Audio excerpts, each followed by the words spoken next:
What's going on, everybody, and welcome back to episode 14 of season 2 of Hit the Books. We're here with the usual crew, ready to digest week 13 of the NFL. Thanksgiving week here, so first off, happy Thanksgiving to all, and get ready for the 3 games on Thanksgiving Thursday this week.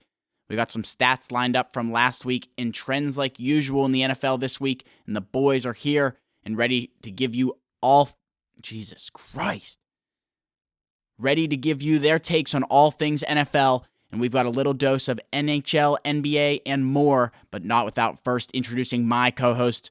Everybody at home for the holidays. Ace, let's start with you. You're going 6-5 last week in the NFL. What else you got for me, buddy? Yeah, 6-5 last week, so didn't take any plays on a weird Monday Night Football game, especially with Kyler out. So wanted to end the week on a positive note.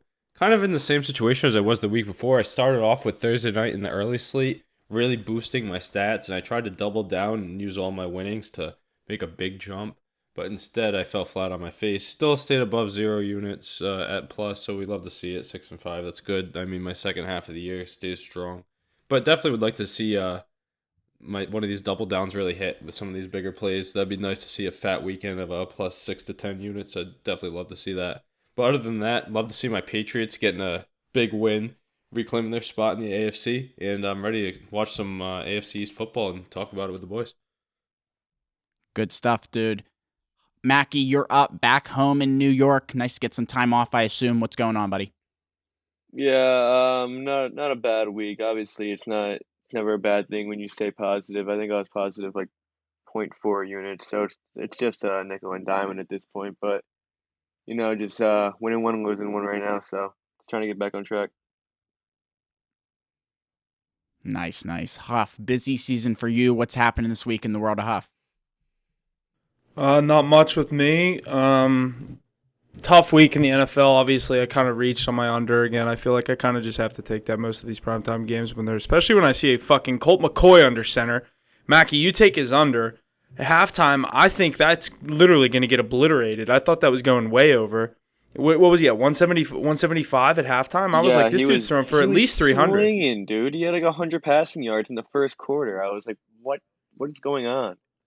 And like I texted you guys. I don't even know if anyone answered me. Probably not, because I'm just complaining about my own bet that no one else took. But anytime there's an interception or a fumble in the first half, I don't think I've ever hit that first half under. I saw you say that. It's just avoiding the mistakes. If teams can just stay on track, so key.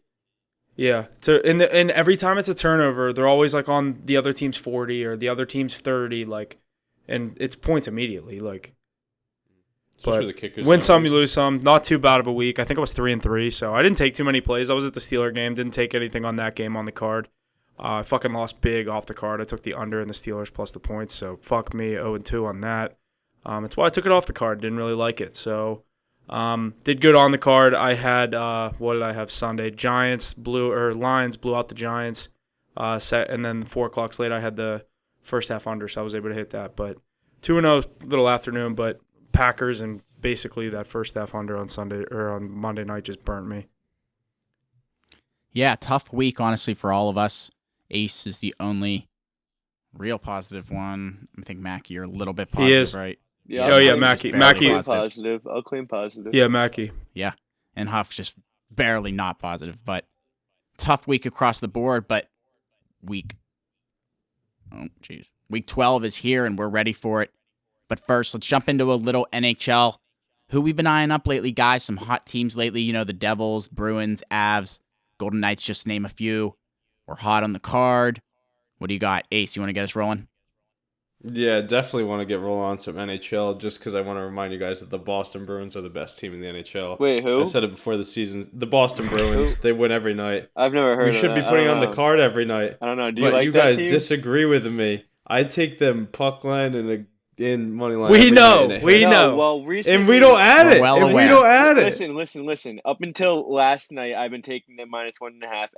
But last night, dude, they had 82% of money on the road against Tampa. Everything was leaning against it. Obviously, they came out on top because they're just buzzing right now. But last night wasn't really the night to take.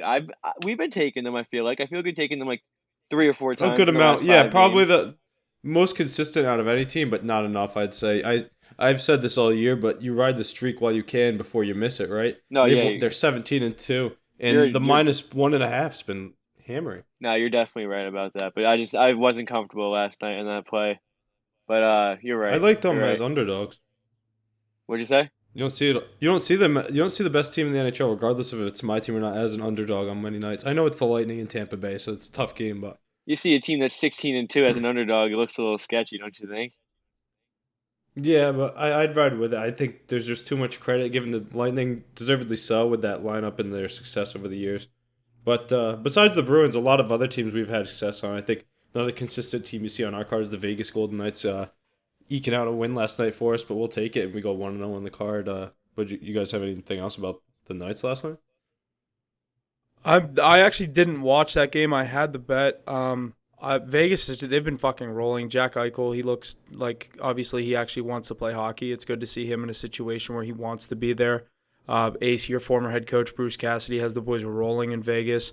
And back to the Bruins, I think Jim Montgomery is the fucking reason the Bruins are beating it a 16, 17-2. Are they 17-2 or 16-2? It's ridiculous. 17-2, and I agree. Montgomery, that coaching change, like Cassidy. And I dogged you. Yeah. I kind of dogged you for that. I said Cassidy's one of the best coaches in the NHL. He goes to a team with Vegas that's also ready to win a cup. Bruins, obviously, same situation as my Penguins in like a last dance kind of thing.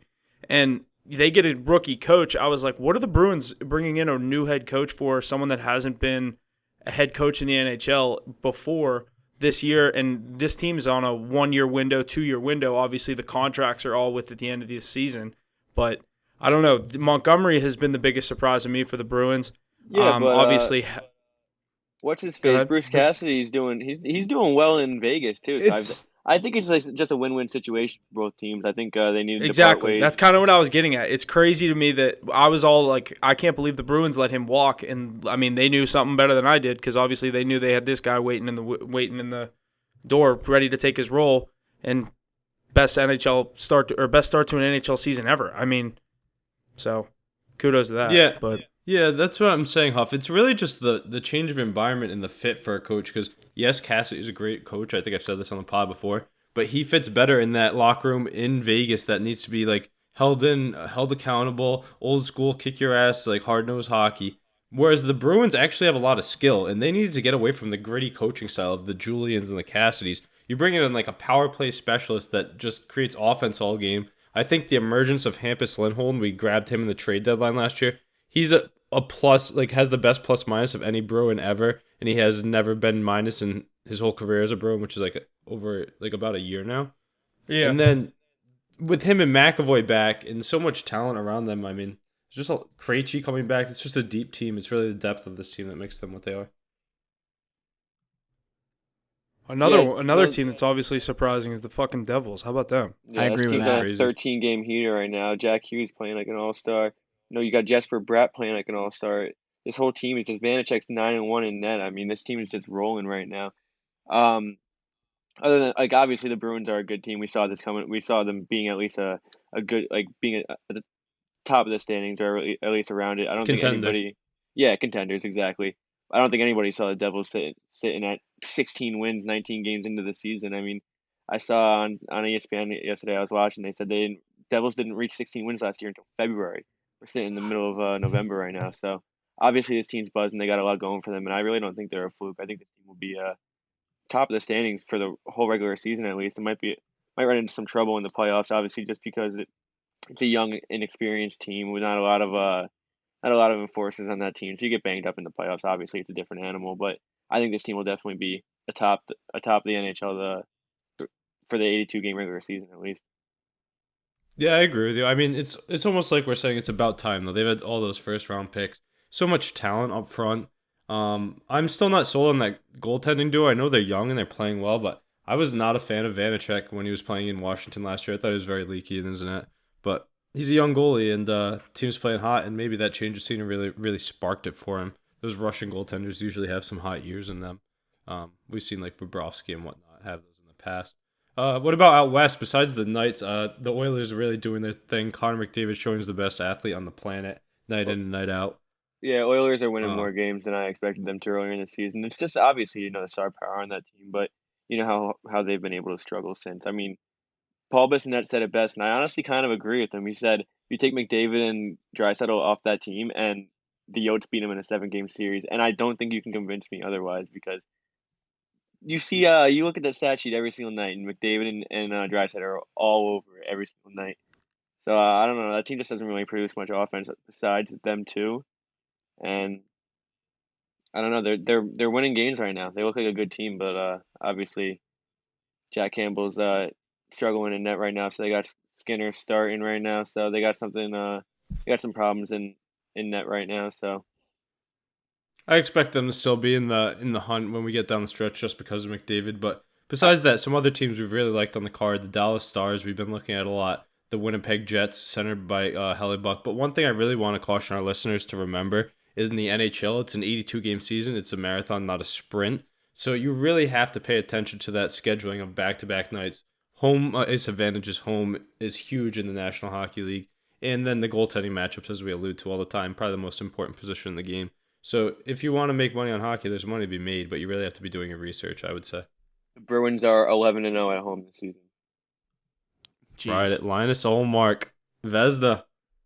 Come on. He's reminiscent of Tim Thomas. He really, his demeanor and his play shows me it, but obviously it's really early in the season, so we'll see how that plays out. You think he plays a big Swayman's role back, in I'll say that. this win streak, or the start to the season? I would say, or you think it's more of your offense and defense is playing in front of him? Because like you said in Jersey, you don't really think Vanacek's that good, so obviously you think it's more of the offense and defense carrying that 13-game win streak. So how do you feel about the Bruins? That's a good question. The thing is, I think they have great players at all phases of the game. Olmark was brought in here on that big deal to be the guy, and he's really proving up to it after a light year. Another guy that really did that too was Nick Foligno, upped his game from last year. I think he's truly healthy. But it's game in and game out. They win games in different ways. They trail and come back. They lead all game. They put 5 pucks in the net any night. I know any goalie in the NHL can win that game.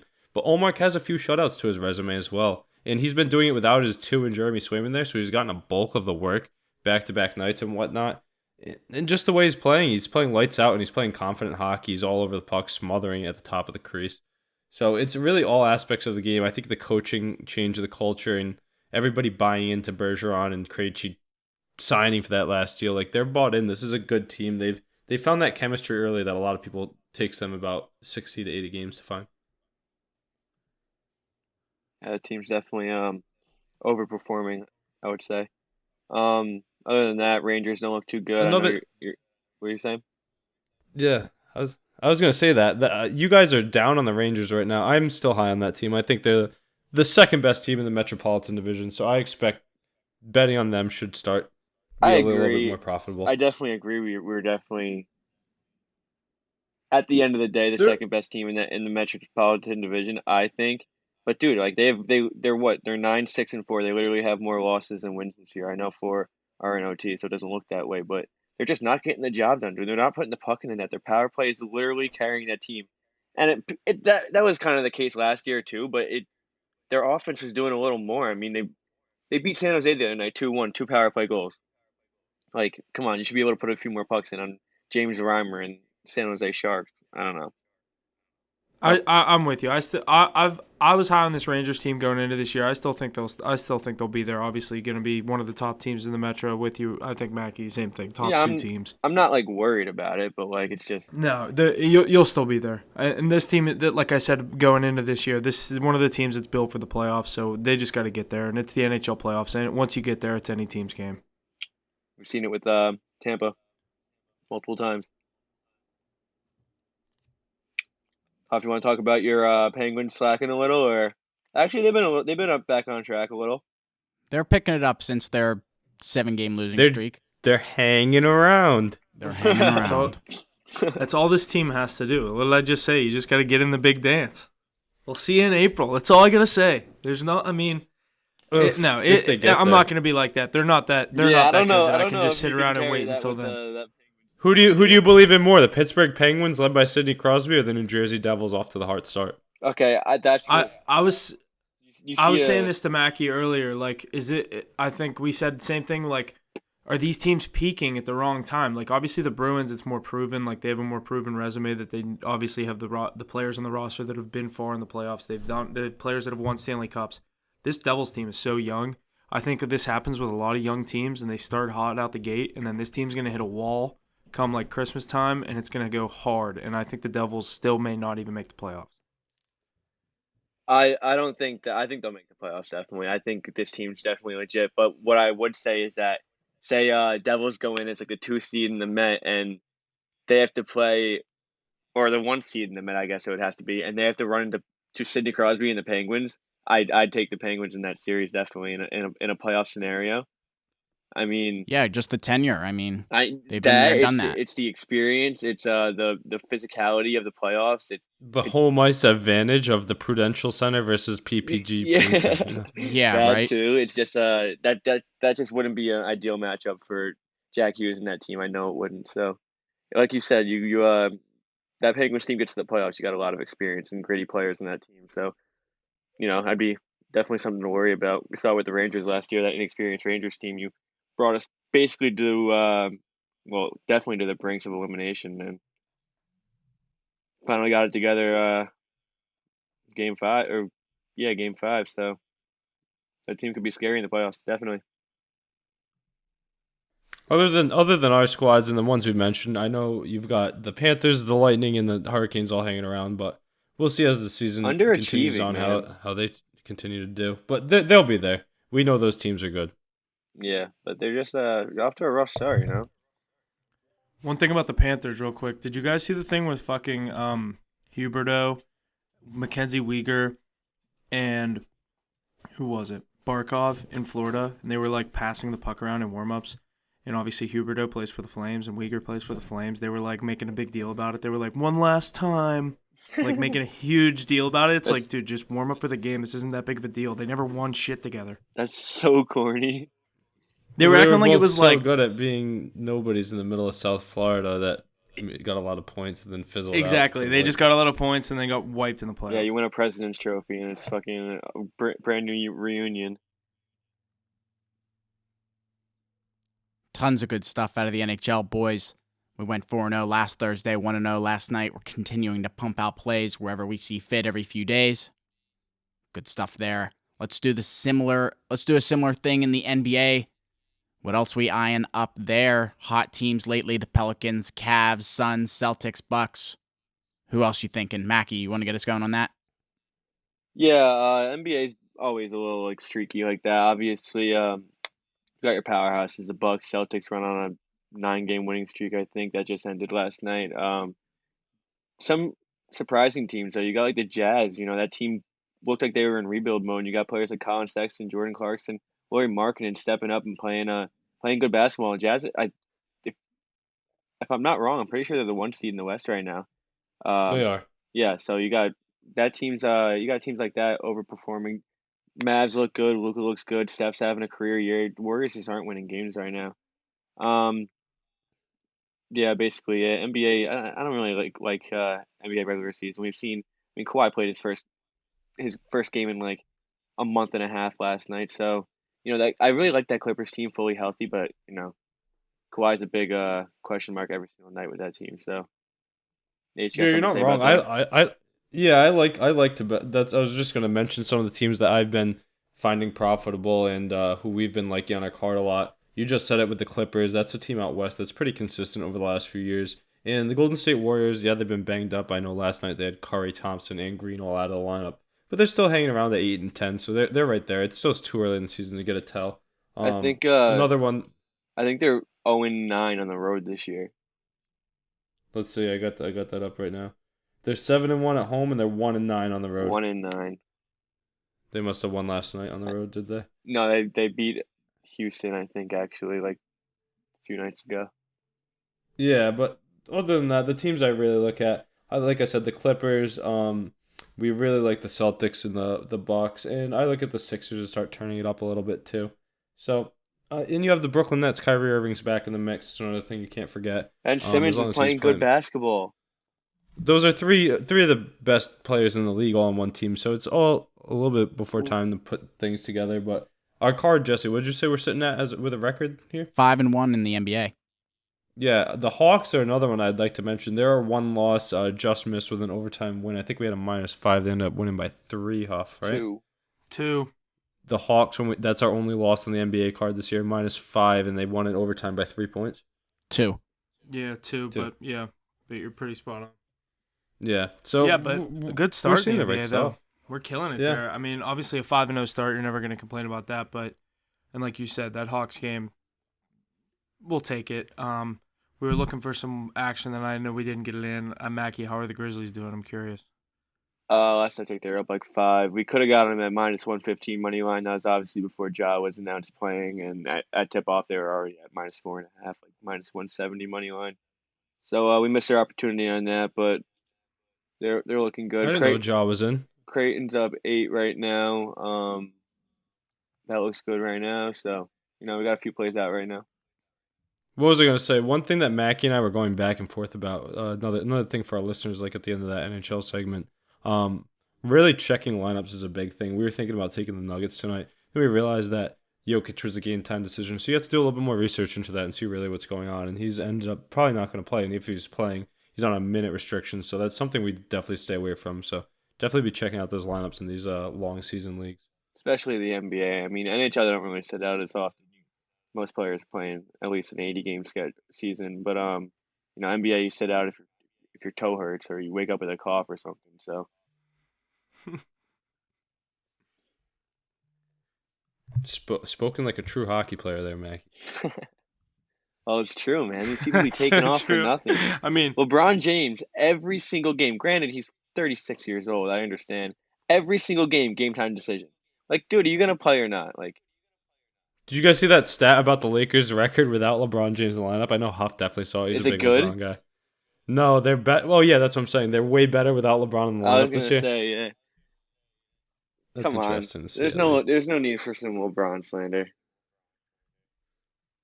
Surprised Huff's not jumping on that. no, I mean, it's like, close your eyes. If you're going to watch a Laker game, do you want LeBron James there or do you want him not there? Like, you're going to want the GOAT on Oh the yeah, court. I want him Like, there every time. Are you kidding me? But it's just funny Yeah. to see those stats. He does. I hate when dudes pull that because it is such all like LeBron haters doing that shit. Like they're always like, "Yeah, when LeBron doesn't play, the Lakers are 16-4 against the spread." It's like, I don't care. Yeah, The more because the fun to spread's watch at when LeBron's 16.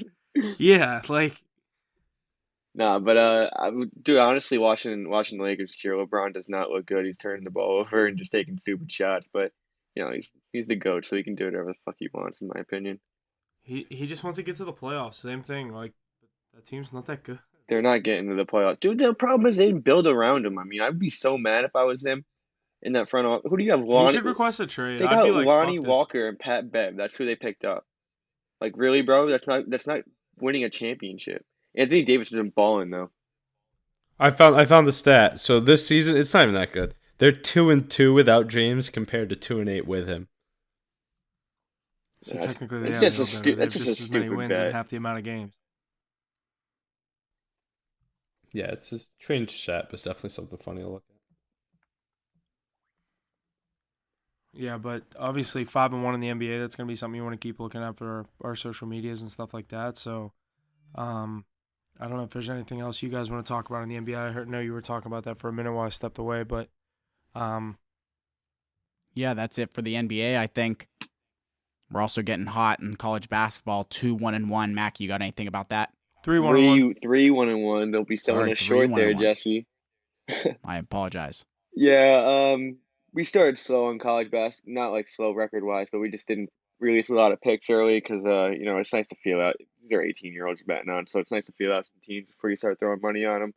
But, yeah, just riding with the good teams this year. I mean, you get Gonzaga at home, only -4. You're gonna take them. Michigan State's been rolling right now. It's hard to bet against Tom Izzo, so when you can get them at plus money, it's nice. Went 1-1 last night. Mississippi State should have won by 7. I forget who they were playing, but they hit like a buzzer beater 3, kind of made them push. So, yeah, we're just rolling right now. It's just getting started. Should be a good college basketball season. Been pretty hot the past few years, so look for a release in plays. Yeah, definitely follow along. Mackey's a college basketball guru, so Huffy and I are always telling us picks every night. The public might as well make money off of it too. Definitely check out our socials for those plays. You boys said it best. All good stuff there across the board. So let's jump into some NFL football. Week 12 is here. I got a few trends and stats to get us going. Last week in Week 11, favorites went 10-2 straight up, but are 7-5 against the spread, and over-unders tied 6-6 in Week 11. So very interesting week in Week 11. So Week 12 is here. The trends I got are, since 2004, the favorites on Thanksgiving are 43-8 straight up and 35-16 against the spread. And in that span, road favorites are 23-1 straight up and 19-5 against the spread on Thanksgiving, with the only loss coming back in 2009 when the Giants lost to the Broncos 26-6. So it's going to be an interesting Thanksgiving and extended weekend. So let's jump right in. The first game being the Buffalo Bills at the Detroit Lions. The Bills are the favorite here at -9.5. The money line sitting at -420, and the over-under sitting at 54.5. No trends from me in this matchup. For our first game on Thanksgiving, I got 59% of the money on Buffalo. Huff, what do you think about this one? Get us going. First game on Thanksgiving, 12:30 p.m. Eastern. Yeah, obviously Lions every year we get to watch their shit show on Thanksgiving. Usually pretty decent game they put on. I feel like this is the Lions Super Bowl every year that they get to play in. This team's 4-6, getting a win last week. They've been kind of rolling over the past couple weeks since their hot start to the season. Going up against a pretty good, obviously a really legit Bills team, 7-3, still sitting at second in their division with that crazy AFC East race. Just the fact that this game means more to the Lions. I really like what's happening with Jamal Williams. I really like what Jared Goff got done last week. Big spread, home field. I like the Lions. Give me the Lions plus 9.5. 9.5 points is a lot for a Lions team, especially on Thanksgiving Day. But we see how good this Bills team is. Everybody loves Josh Allen, and he's a alleged MVP frontrunner. I think he's been playing bad last few weeks. I've been calling it out since before that Jets game. Kind of calling out the Sauce Gardner interception, and it came to life. But he's been loose with the football, and he's playing injured, I think. So that's not a good sign for the Bills. But that defense really is good enough to put them in good field position and keep them scoring points. And Stephon Diggs is one of the best receivers in the NFL. My favorite play on this Thanksgiving early slate is definitely a Stephon Diggs touchdown and maybe his over receiving prop, because in the prime time they're going to get him the ball, and we're all going to be sitting down watching our TV before Thanksgiving dinner to see Stephon Diggs in the end zone. I do like the over 54 also. Just a lot of points I think in this matchup between the two teams. They like the big play touchdown. Jamal Williams has that nose for the end zone. Guy scores every week, so I'm expecting a high scoring game from both sides here. What do you think, Mackie? Yeah, I'm kind of on the same side as you. I'm not really a big props guy. Ace, you're more of a props guy yourself, but I absolutely love Stephon Diggs getting in the end zone. I mean, it's Thanksgiving. You always see those players in a game like this. They always get into the end zone. I mean, he'll be targeted heavy against Detroit. Obviously they just played there. I think they went home. They said they wanted to go home for a few days and then come back. It's probably not that far from Buffalo to Detroit, but yeah, I really like a high scoring game here too. I like the over. What's the over set at? 54.5. 54. I have 54. Ooh, that is really high. Yeah, I don't know. I'll see how that changes. I think the Bills get it done here. I think Josh Allen eats on Thanksgiving. Stephon Diggs eats on Thanksgiving. The Bills defense might eat a little too. That's the only thing that might steer me away from the over 54. I don't know how much the Lions can really produce. Then again, the Lions are always playing on Thanksgiving, so they've been here before. Yeah, but my main play on this game would be Stephon Diggs anytime touchdown score. I know it's probably sitting like -130, -140, but I like it, and I lean Bills -9.5 here. Yeah, this will be a fun one to watch. I'm happy we have these two teams, and I'm happy the Lions have them because I think the Lions are going to be hyped up to score, and they have a lot of playmakers on that side of the ball. So give me that over 54. Maybe they'll turn into a team play. Who knows? We haven't had one in a while, but look out for our Thanksgiving pick on this early game. think this is going to be one of the better Thanksgiving games. So let's move forward to the next one. The New York Giants at the Dallas Cowboys. Another 9.5-point favorite in the favor of the Cowboys. Their money line -450. Over under at 45.5. The trend I got for this one is that Dallas is 5-0 straight up in its last 5 games when playing at home against the Giants. Question is, do you like the Cowboys at -9.5? Mackie, take this one away. Your Cowboys. What do you think? Yeah, I don't Against like your that. Giants. I don't like them at all in this situation. I mean, I think they can definitely do enough to get it done. But Dallas coming off a slaughtering win over the overhyped Vikings. Giants coming off a pretty brutal loss against the Lions. I mean, this game just screams like Giants are gonna come out and get out to an early lead. I mean, it's a divisional game. It's 9.5 points. Both teams are 7-3. I think this is a ridiculous spread, especially. I think it's exaggerated because of the weeks that both teams had last week. I think a lot of people are going to jump down Dallas's throat after a 40-3 slaughtering of the 8-1 Vikings, and a lot of people are falling off the Giants bandwagon after losing to a pretty shitty Detroit team. So with that being said, it's a divisional matchup. I think Saquon can eat on Thanksgiving. I think that offense can get going a little. I think we've seen Dallas's defense slack a little in games like these. We've seen them give up a lot of points when they're playing not too powerful offenses. So 9.5 points I think is too much for me. I like the Giants plus 9.5 here. I do think Dallas finds a way to get a win here.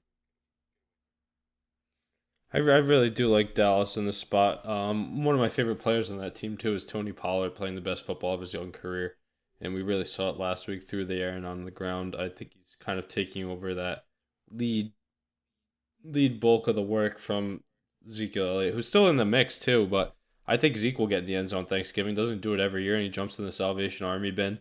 So, yeah, feed Zeke, and then him and Dak are popping out of the thing. They get fined for it, and then they donate that money too. Something like that. But I really like the Cowboys this Thanksgiving. 9.5's a lot of points. I might be looking at a team total from the Cowboys in this game, actually. I do think that Dak and the boys roll. I think CeeDee Lamb's going to eat. 9.5 is just too much in any game. I really don't know. I mean, maybe I tease them with the Bills, right? Maybe that's not a bad thing to look at now that I think about it. But this will be an entertaining game to watch, and a lot at stake with 2 7-3 teams in divisional matchup.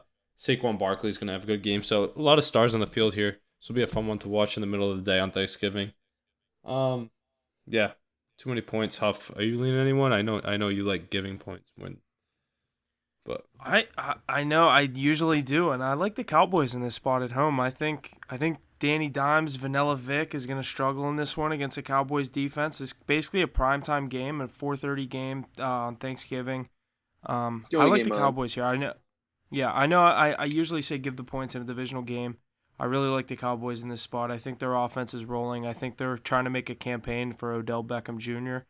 We heard Dak make some headlines with that in the locker room last week after the game or after practice one day this week. Definitely, he's saying we definitely want him here, but we want him to want to be here, like a whole thing. So I like the Cowboys in this spot. I think everything's going rolling for the Cowboys. This might be one of the weeks where you see me do my full game and first half spread. That's how much I like this Cowboys team right now. I like the Cowboys. yeah, I think Huff, does the winner of this game decide who gets Odell Beckham Jr.? Because you saw he was interested in the Giants too, huh? He did say, well, after Dak said something about it, he said something about he misses someone in the Giants. I think he said he misses Saquon. He's been saying he misses the Giants, but I mean I don't think there's like 2 players on that team that are still on. I don't think anybody would voluntarily sign somewhere to catch passes from Daniel Jones. So that's just me. That's also a big factor.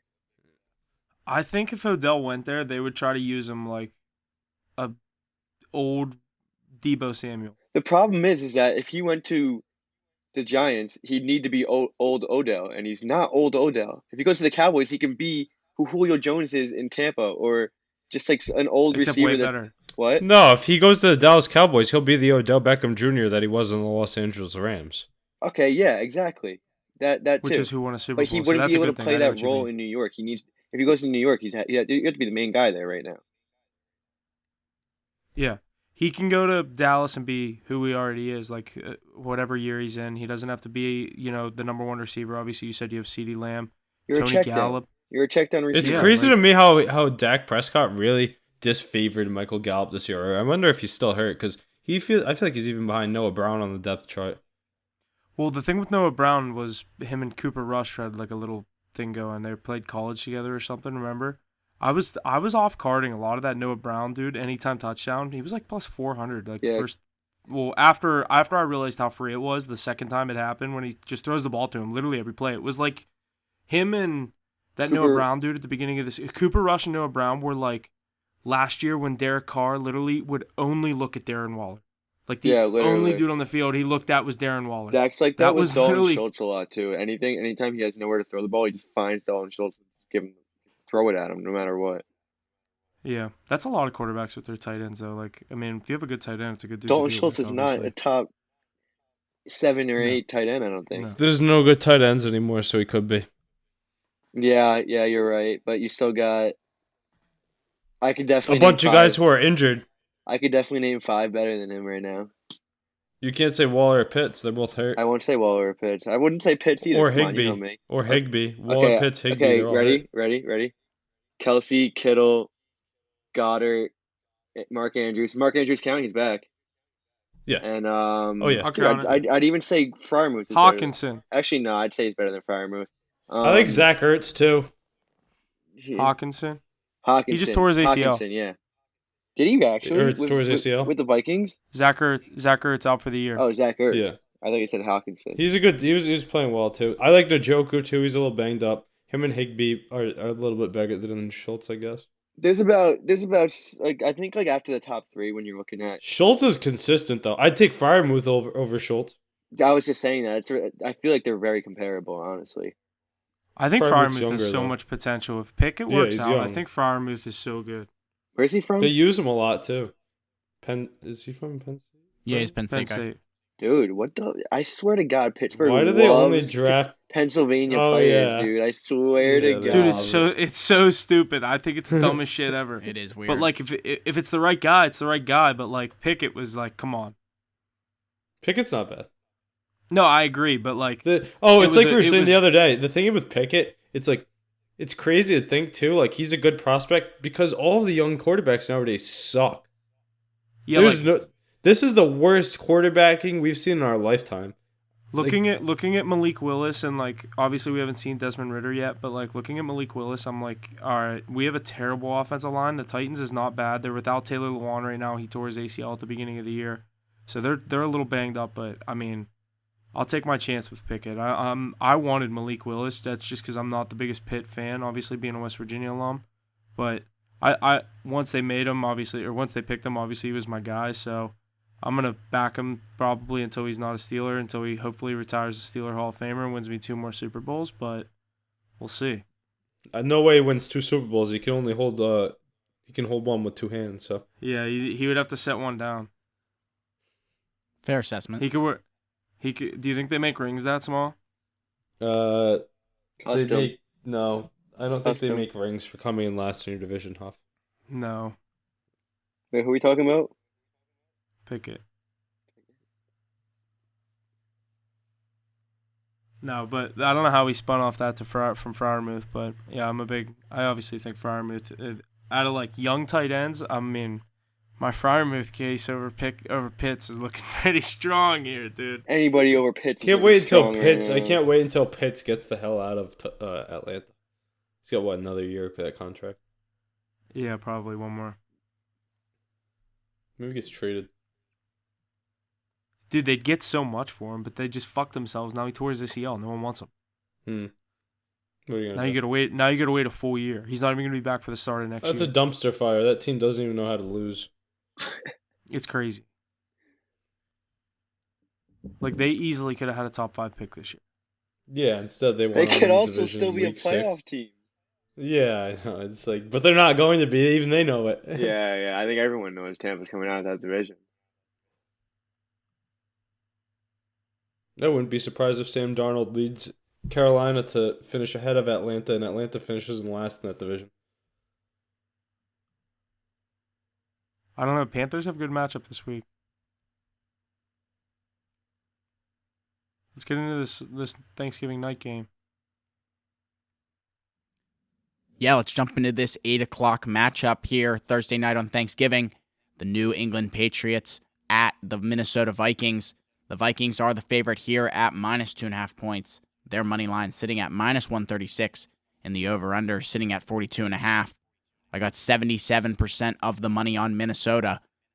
But the trends I got are that New England is 5-0 straight up in its last 5 games against Minnesota. Also 6-1 against the spread in their last 7. And Minnesota is 7-1 straight up in their last 8 games. Ace, I know you said the Pats' play calling last week was subpar, but are the Vikings frauds? What do you think?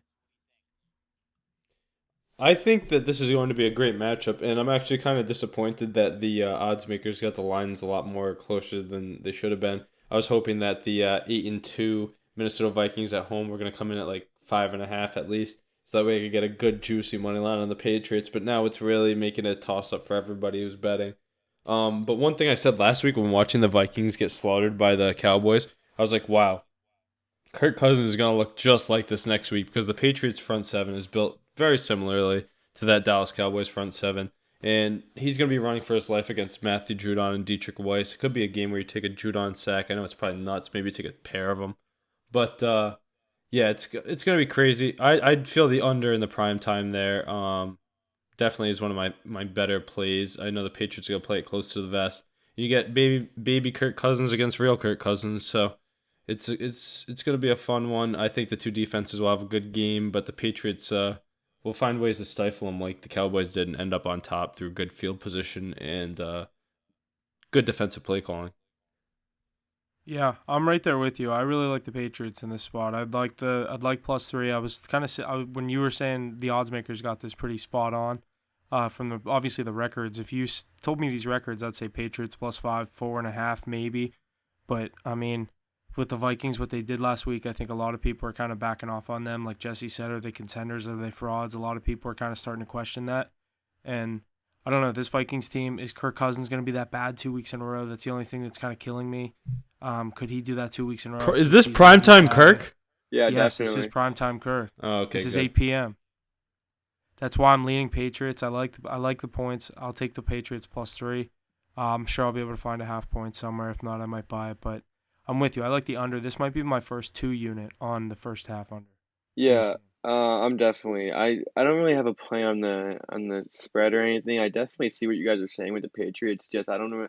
I don't know if I could trust Justin Jefferson and Kirk Cousins doing what they did 2 weeks That's in my a row. thing. I'm scared. It's just I really like the under. I might just here. rock my under. I really like the under here. I think Patriots defense, like you said, is very similar to the Cowboys defense, and they just had 0 answer for. I think we had 7 to 8 sacks, something like that. Kirk Cousins just couldn't get away from Marcus Lawrence and Michael Parsons and that pass rush.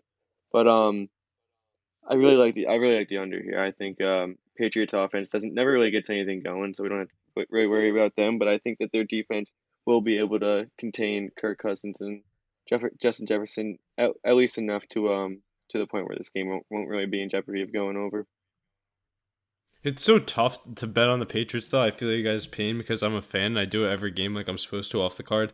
But it's so tough to bet on the Patriots offense because you look at that lineup and that roster. Jacoby Myers is pretty good. Ramondre Stevenson has potential. But there's no superstar. There's no clear-cut playmaker. And the toughest part is when this team gets in the red zone, who's getting the ball across the goal line? That's the question that remains to be answered every week because last week it was our punt returner. Shout out Bill Belichick, though, because they drafted the number 1 punt returner in college football in the 3rd round. He plays slot quarterback for us, too, and he does a good job at that. Obviously, Bill can coach him up. But you draft that guy to be a game changer, and he comes in and literally wins you a divisional game. That's important. If they don't win that, if they go to overtime, they can obviously lose that game. Anybody could, or they could tie it. That's a monumental win, so great draft pick by Bill there. Yeah, I mean, I'm not going to lie. I was so close to taking Jets +3.5 on the card. Just obviously nothing against you, but for that exact reason, the divisional game, I always say take the points. And the whole game, it looked so good. I didn't take it. The whole game, it looked so good. And then that happens. I'm like, yep, there it is. That's the New York play. Jets, though. It was That's the correct New play. York Jets. Jets +3.5 was definitely the winning play. You're on the yeah. I mean, you're just on the wrong side of a The bad read Patriots right there. missed 2 40-yard field goals, though. That would have changed your bet Yeah, drastically. but I'm Those- sure there's things Nick that Folk's happen. normally automatic. I'm sure there's a bunch of things that happened during the game where the Jets could have scored points and they didn't. I mean, it's just like one of those. They had negative 27 passing yards in the second half. Yeah, it's pretty ridiculous. But They had more. They getting had more punts than completions. getting back to my Patriots offense Jeez. slacking. I mean, yeah, I mean, you just won a football game without scoring a touchdown. Obviously a special teams touchdown, but I mean, Jets defense isn't anything special, and what do you guys have? I think for the it? Jets defense is good. the Jets defense is good. Jets It's defense not- is like no, top 10. No, I don't know about top 10. They're not bad. I'm not Like saying right they're around bad. 10. I'm not saying they're bad at all, but I mean, you should be putting up more than 3 points against them. I don't think Yeah. they're that, Oh, yeah. Yeah. I don't think they're I that agree good. with that. I didn't mean No. to But say they're a that top defense. No, I didn't mean to say They that they're beat. like bad or anything, but they're definitely. I don't think they're like one of the defenses in the league that you really need to be scared of. They began the demise of Josh Allen. I mean, Josh Allen did that to himself. He's just throwing the ball to anyone. He Guy had was the six. defensive Guy had rookie of the 6 year. interceptions in a 3-game span. I like. Yeah, I mean. I'm Oh not yeah. fan of- Speaking of which, kind of off topic here on this game, but Sauce Gardner's losing his hold on defensive rookie of the year to Aiden Hutchinson big time.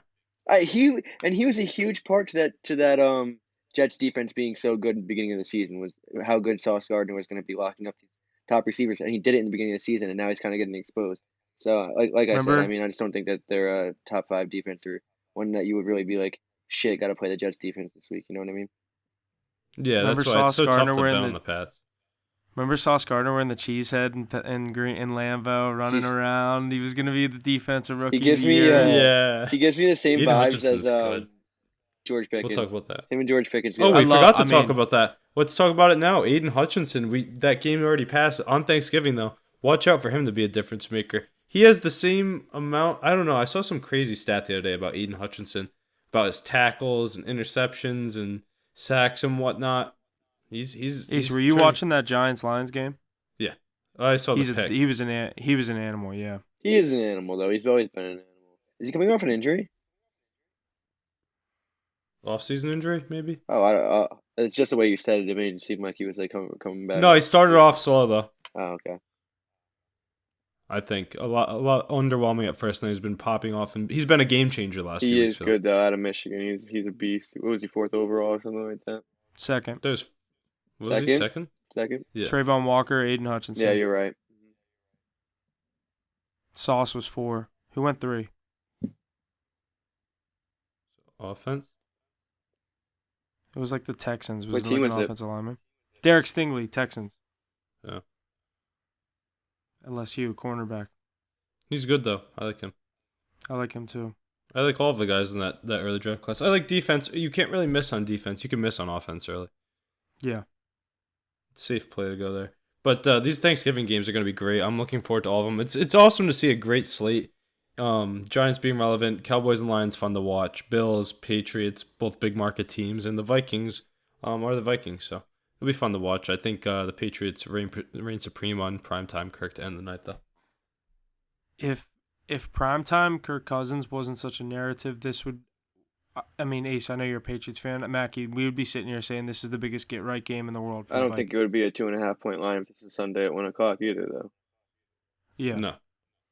No shot. Also, just the last week, coming off that Cowboys game.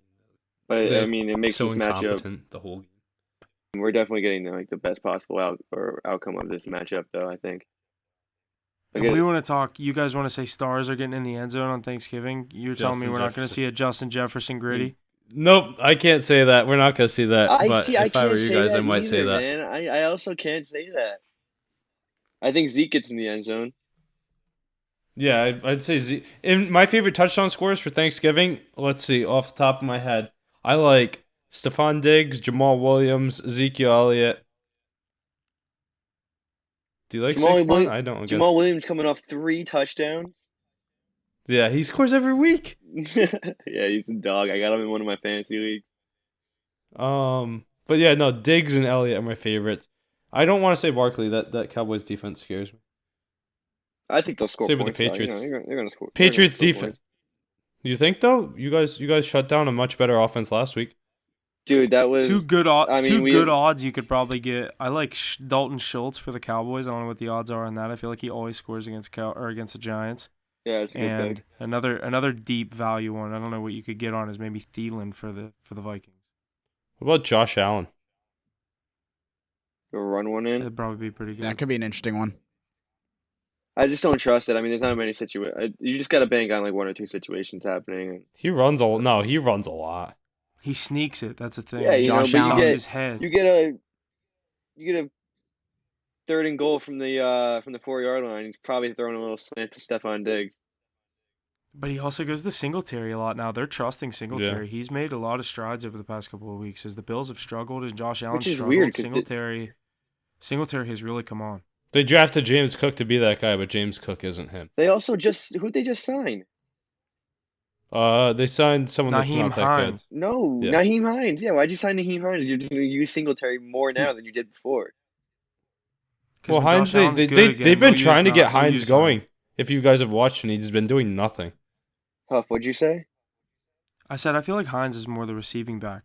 Yeah, dude. But yeah, when he went there, you can't tell me that you didn't think he was going to take over 80% of the snap. I didn't think he'd be a lead down back. He's only a 3rd down back. He's a 3rd down back behind Jonathan Taylor. Devin Singletary's touchdowns have been running through the tackles too, because people get spread out by. Yeah, Devin Singletary's not like a stud. Like yeah, Devin Singletary was doing less before they made that signing, and then now he's like popping off. But my theory is Naeem Hines is literally just a 3rd down back that receives. If you look at it, the Bills are being stymied on the outside. Everybody's widening out to cover the rolling out of Allen. They're covering the receivers, and they're running up the middle power run, which is working to get in. And that's Devin Singletary and Zach Moss are their true power running backs. Yeah, you're right. I just thought it was a little weird how. Yeah, I agree. Like then, the Bills wanted McCaffrey or Kamara so bad, and everyone was just like, "Dude, we're not trading you the best running backs in the league. Like, you're already good enough." They sent them to San Francisco, though. When we get to that team, I have a lot to say about that. Niners are the best team in the NFC, in my opinion. Them and the Bucks. I've been saying it all year. You don't want to see them if you're the Eagles. Come on, not the Bucks this year. I'm genuinely. You don't want to see them in the playoffs. I don't. I wouldn't mind this year. I really wouldn't. Dude, the You'd Bucks, rather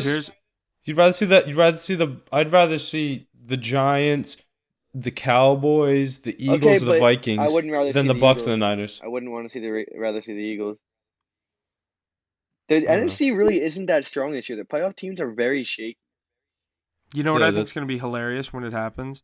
When Tom Brady makes the playoffs and wins the division, his first round fucking matchup is against Daniel Jones. No, it's going to be against fucking Dak Prescott. Yeah. He's going to be Tom Brady versus fucking Daniel Jones in Tampa Bay. It's going to be a 10-point spread. Yep, and then Jimmy Garoppolo and Tom Brady beating the NFC Conference Championship. That'd be great. Well, you fucking know Kirk Cousins isn't getting there, so you can rule out one team. Yeah. And I don't think I like Jalen Hurts, but I think he's a regular season quarterback. I'm not sold on the read option quarterback in the playoffs.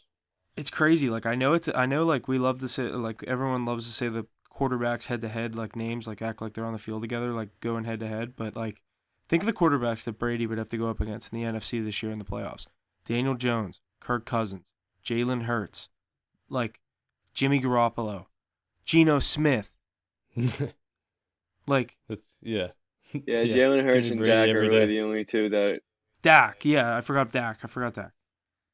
Dak's pretty. I mean, I'm coming from a Cowboys fan. I might look at him a little differently. Dak's the top of that list. I think Dak's pretty good. Dak's good. Dak's top 10.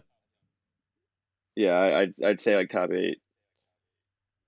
8 to 10. It's like 7. Dude, I mean, they're averaging 35 points a game. He's probably 8. He's probably 8. I wouldn't put him above 8. No, he's probably 8 right there. My point was Brady's gonna have to play 2 of those quarterbacks. Yeah. There's a good chance he's getting a home game because he's gonna win the division. It always works out for Tom Brady. Well, when you go to a division with fucking PJ Walker, I'm drawing a blank right now. Who the fuck else is he? Marcus Mariota and Andy Dalton. Marcus Mariota, Andy Dalton. Yeah, you should be winning the fucking division, man. Like. It's like what I said earlier. There's no good quarterbacks in the NFL anymore. This is the weakest quarterback class we've seen in so long. Yeah, you're not wrong about that actually. We were so spoiled when we were younger. Yep. Yeah, we were. I'd say 05, like mid 2000s, best quarterback play of our life. Yeah, like even like shitty teams had like Chad even Pennington the would be good in this NFL. Come I was gonna say even on. like the, It's a more Philip athletic Rivers would be the NFL. Pocket passers win games though. Still. Yeah, I mean, we've seen that since day one. That's why Tom Brady has 7 rings. The thing is, do you imagine? they don't teach kids nowadays to be a pocket passer in youth leagues. They teach them to read option, and then it doesn't work at the next level with good defenders. Could I you don't know. I imagine like think, dude, like Mahomes, like for the most part, he'll extend plays by rolling out, obviously, but he stays in the pocket as long as he possibly can, and he's really good at it too. I mean, I feel like that's like the one thing that like the top guys stress: is stay in the pocket as long as you can. That's your best option at seeing the field and seeing your receivers get open. I mean, you're rolling out, you're taking off angles everywhere. So uh, I mean, he is a player that rolls out very often, but he extends plays for an extra 11 to 12 seconds that you just didn't see happening. So, yeah, I mean, staying in the pocket is probably most important, but it's not like Mahomes is. I mean, Mahomes is the best quarterback in the league, and he's not really teaching to just Mahomes is different. bail on the play. Yeah, I know what you're saying, but You said it, Ace. We're going to see lots of good football here on Thanksgiving. I'm really excited for it. So let's jump into our Sunday games, starting with the 1:00 slate. The Baltimore Ravens at the Jacksonville Jaguars. The Ravens, the favorite in this matchup, at a solid -4. Their money line at -205, and the over/under sitting at 43.5. The trend I got for this matchup is that Baltimore is 5-1 straight up in their last 6. And I got 80% of the money on Ravens spread. Tons of cash early on the Ravens. What do we think? Huff, you want to get us going here? yeah, I'll get us going here. Obviously you said a lot of money coming in on the Ravens. I did notice that. This Jaguars team, I've kind of been iffy on them most of the year, and the Ravens have burnt. most of, if not all of us, at some point. And a 4-point spread when they're at home, I like the Ravens. It's just I don't know, something about the Jaguars and what they have going with Trevor Lawrence is kind of picking his play up. Travis Etienne has gotten so much better since the departure of James Robinson. This team is decent at home. They've been covering spreads, and I'm going to take the Jags. I really like Christian Kirk, too, what he's been able to do the past couple of weeks with Trevor Lawrence. I think this is a high-scoring game, too. I think, obviously, the Ravens could put up points, and obviously a 4-point spread. I just think this could be a field goal game, maybe come down to 4. Jags lose by 4. This could be like the definition of a push, but I like the Jags. I don't know. I mean, obviously you see the high money. I'm obviously going to not necessarily jump on that, but when it's a Ravens team, and obviously they're an easy team to go at each week, and they've been rolling, you said 5-1 or whatever the stat was, but I don't know. I like ETN. I might look at maybe a prop for him, but to get in this very injured Ravens team has just been kind of iffy for me over the past couple weeks. Yeah, Huff, it's crazy you say that. I'm actually all over the Ravens here. I'll probably buy it down to -3 though, because that'll be a peace of mind bet.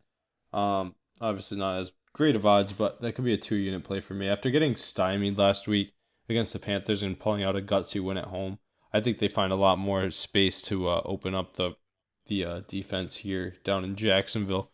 Especially Sunday 1:00 games when Lamar Jackson really puts up those crazy stat lines. Look for him to run wild, maybe get in. After being held to 1 touchdown last week, I really like the Ravens to bounce back and assert themselves as one of the best teams in the AFC and the NFL overall. yeah, it's just a weird matchup. Baltimore versus Jacksonville. This is my first look at it, honestly. I don't know. The Ravens just haven't been trustworthy this year. Obviously, they're in a 0-0 game last week with the Panthers for a really long time out. Obviously, ended up coming out on top, winning that game 13-3, I think. But Lamar just, I mean, Panthers have a good defense, so it's explainable. But Lamar just didn't look himself, you know. Even running the ball, he's just giving up on plays a little earlier, and I don't know. He's looked a little off his past few weeks. I know they're a little injured, so there's that. But I think they're on a 4-game winning streak, 5-1 in their last 6, something like that. So that team is rolling. They're getting the job done. Um, I think they can cover a 4-point spread here. I think when it comes down to it, even if it's a 2-point game, say they're down to it, Lamar Jackson's drive and get in the end zone, win by 5 points. I just don't think 4 points is enough for Trevor Lawrence to keep up with Lamar Jackson in that offense this week, especially because Jacksonville doesn't really have a very good defense, and Lamar will just pick apart pretty bad defenses. So I like the Ravens -4 this week.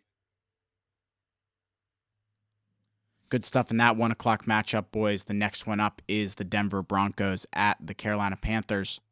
Broncos the favorite here at -2.5. Their money line sitting at -132, and the over/under sitting at 36.5.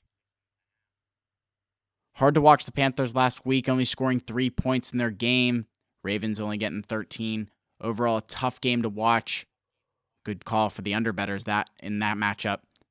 The trends I got for this one is that Denver is 6-1 straight up in their last 7 games against Carolina, and Carolina is 4-1 against the spread in their last 5. Mackie, what do you think in this matchup? I think it's going to be a weird one. I don't know. I don't like it.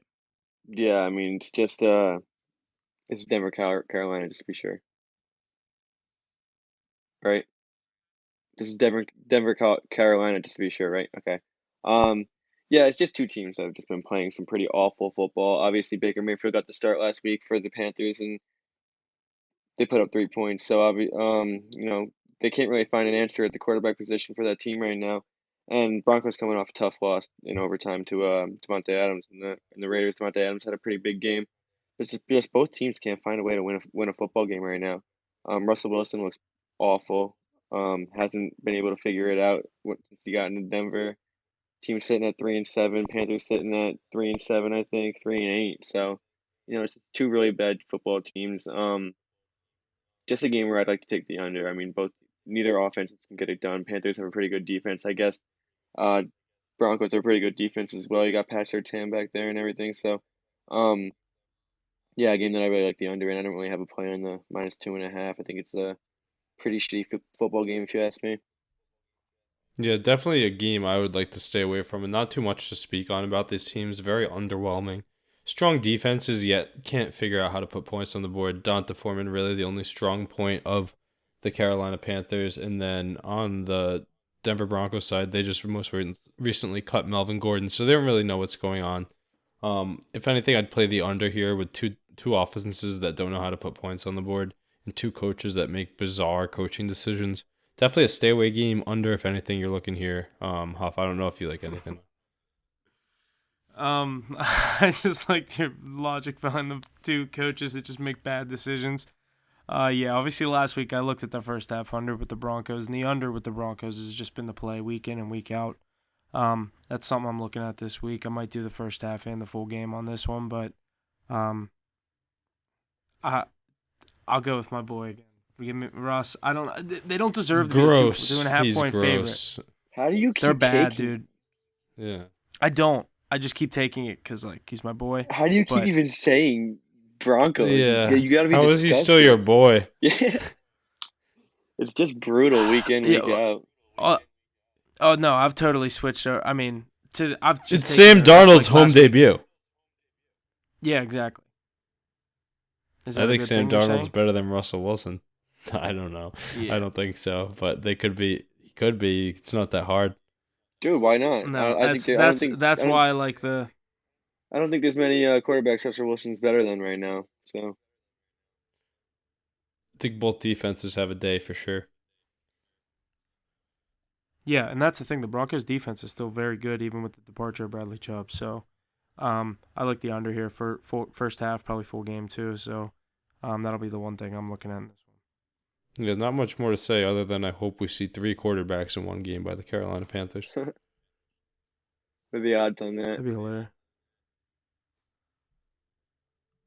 Plus $1 million. Probably not even though. Actually, no. That could be a it's lock. not. That could be a lock. I could get The a way plus they play. 350 on that. Is that even a play? Like, imagine that was a play. DraftKings, if you listen to this, FanDuel, give us that play. Let us know. Good stuff there, boys. Yeah, low over-under in that matchup, 36.5. We'll have to see what happens. Next one up is the Atlanta Falcons at the Washington Commanders. Commanders are the favorite here at -4. Their money line sitting at minus 198 and the over-under sitting at 41.5. The trends I got here is that the Falcons are 6-1 straight up in their last 7 games against the Commanders, as well as 5-1 against the spread in their last 6 games on the road against the Commanders. Washington is 5-1 against the spread in their last 6, as well as 5-1 straight up in their last 6. What do we think here? Ace, you want to take us away on this one? Yeah, I mean, I'm not as high on the Falcons as the rest of. I'm definitely muted to start that, but I'm not as high on the Falcons as the rest of you are. I know our whole podcast is probably leaning that spread because it's been a wagon all year. But to me, this is another stay away game. 2 really bad teams that like to do dumb things at weird times. Yeah, I'm not. I don't really have a big play on this. Maybe CPAT to get in the end zone. I know Mackey got let down on it. But I'm staying away from this one on the 1 o'clock slate on Sunday as well. Mackie, I know you might be leaning Falcons spread, but let me hear what you got to say. Yeah, you'd think so, but I'm really not. Dude, this NFC East just keeps finding ways to win games. Taylor Heineke looks like a good quarterback to win football games. You know you can trust him back there. Sitting at -4. Obviously, Atlanta's been wagging on the against the spread all season. I've lived by them all season. I think I'm up like an extra 5 units because of them. But in this situation, I don't know. They're on the road, going against a really good Washington team recently with Taylor Heineke with all the confidence in the world. Yeah, I just think they definitely have enough to get it done right now. Atlanta's 1-4 on the road this year. They're going into a cold field, and you're playing in DC. Obviously, when you play in Mercedes, you got that dome, so you don't have to worry about the weather. And I just don't trust Marcus Mariota to do enough to get anything done in Washington. So I think Washington wins that game and covers 4-point spread. Yeah, I actually like the Falcons here. Like you said, they're just been a wagon against the spread this year. Kind of the Commanders, I feel like they're riding very high right now. A lot of things going on in the NFC. A lot of these teams are trying to make a push for one of those final 2 wildcard spots. As obviously they're in a very tough division themselves in the NFC East. The team that just has the teams in the division that just keep picking up wins. Obviously, a big game for that division this week is the one with one of the ones that we already talked about, being Giants Cowboys. I think the Commanders, tough spot for them here. A Falcons team that could very much come in and kind of spoil the party for them as far as most of their season. I know a loss here doesn't necessarily kill them, but I like this Falcons team necessarily to get back on track, but cover a spread here, at least make it a 3-point game. 4 is always a weird spread, I think. But I think I like Falcons here. Next one up, 1 o'clock, Tampa Bay Buccaneers at the Cleveland Browns. The Bucs are the favorite here at -3.5. The money line sitting at -178 and the over-under sitting at 42.5. No trends from me here, so let's send it over to Ace. Ace, what do you got for us, Bucs and Browns? Yeah, I've been high on this Bucs team all year. Always am with Tom Brady. Happy that they're back off of a bye week, ready to roll with them again. And you know Brady, after a bye week, he really locks in and hunkers down on that second half of the season to make sure things end the way he really wants them to, which is attaining that number 1 seed in the NFC South. So 3.5 points against the Cleveland Browns is not a lot. I'm going to buy that half point. Probably see me put this on the card, Bucs -3. I think Nick Chubb is going to get pounded the rock a lot, but the thing is that Bucs defense is one of the best defensive units in the league. And I really think everybody getting healthier 1 week off on that offense does a lot for them. I think the Bucs really have a great game against that weak Cleveland defense. So they had that one game on Halloween against the Bengals, but that was about it. Yeah, I really like the Bucs to stomp the Browns this week. I don't know how you guys feel about that. It's And honestly, I like a lower scoring game here. I think it's going to be, like you said, Tampa's defense is going to step up to the task. I think the Browns defense is obviously no joke, having guys like Garrett and Denzel Ward out there. But I think Tampa will be able to get the job done. I don't love a 3.5-point spread. I do like the if anything, I'm going to take the Browns plus 3.5. Obviously going against. I just like that they're home. One last game without Deshaun Watson. I think they're able to maybe squeak one out here, but I like them to lose by 3. I'll give them the points.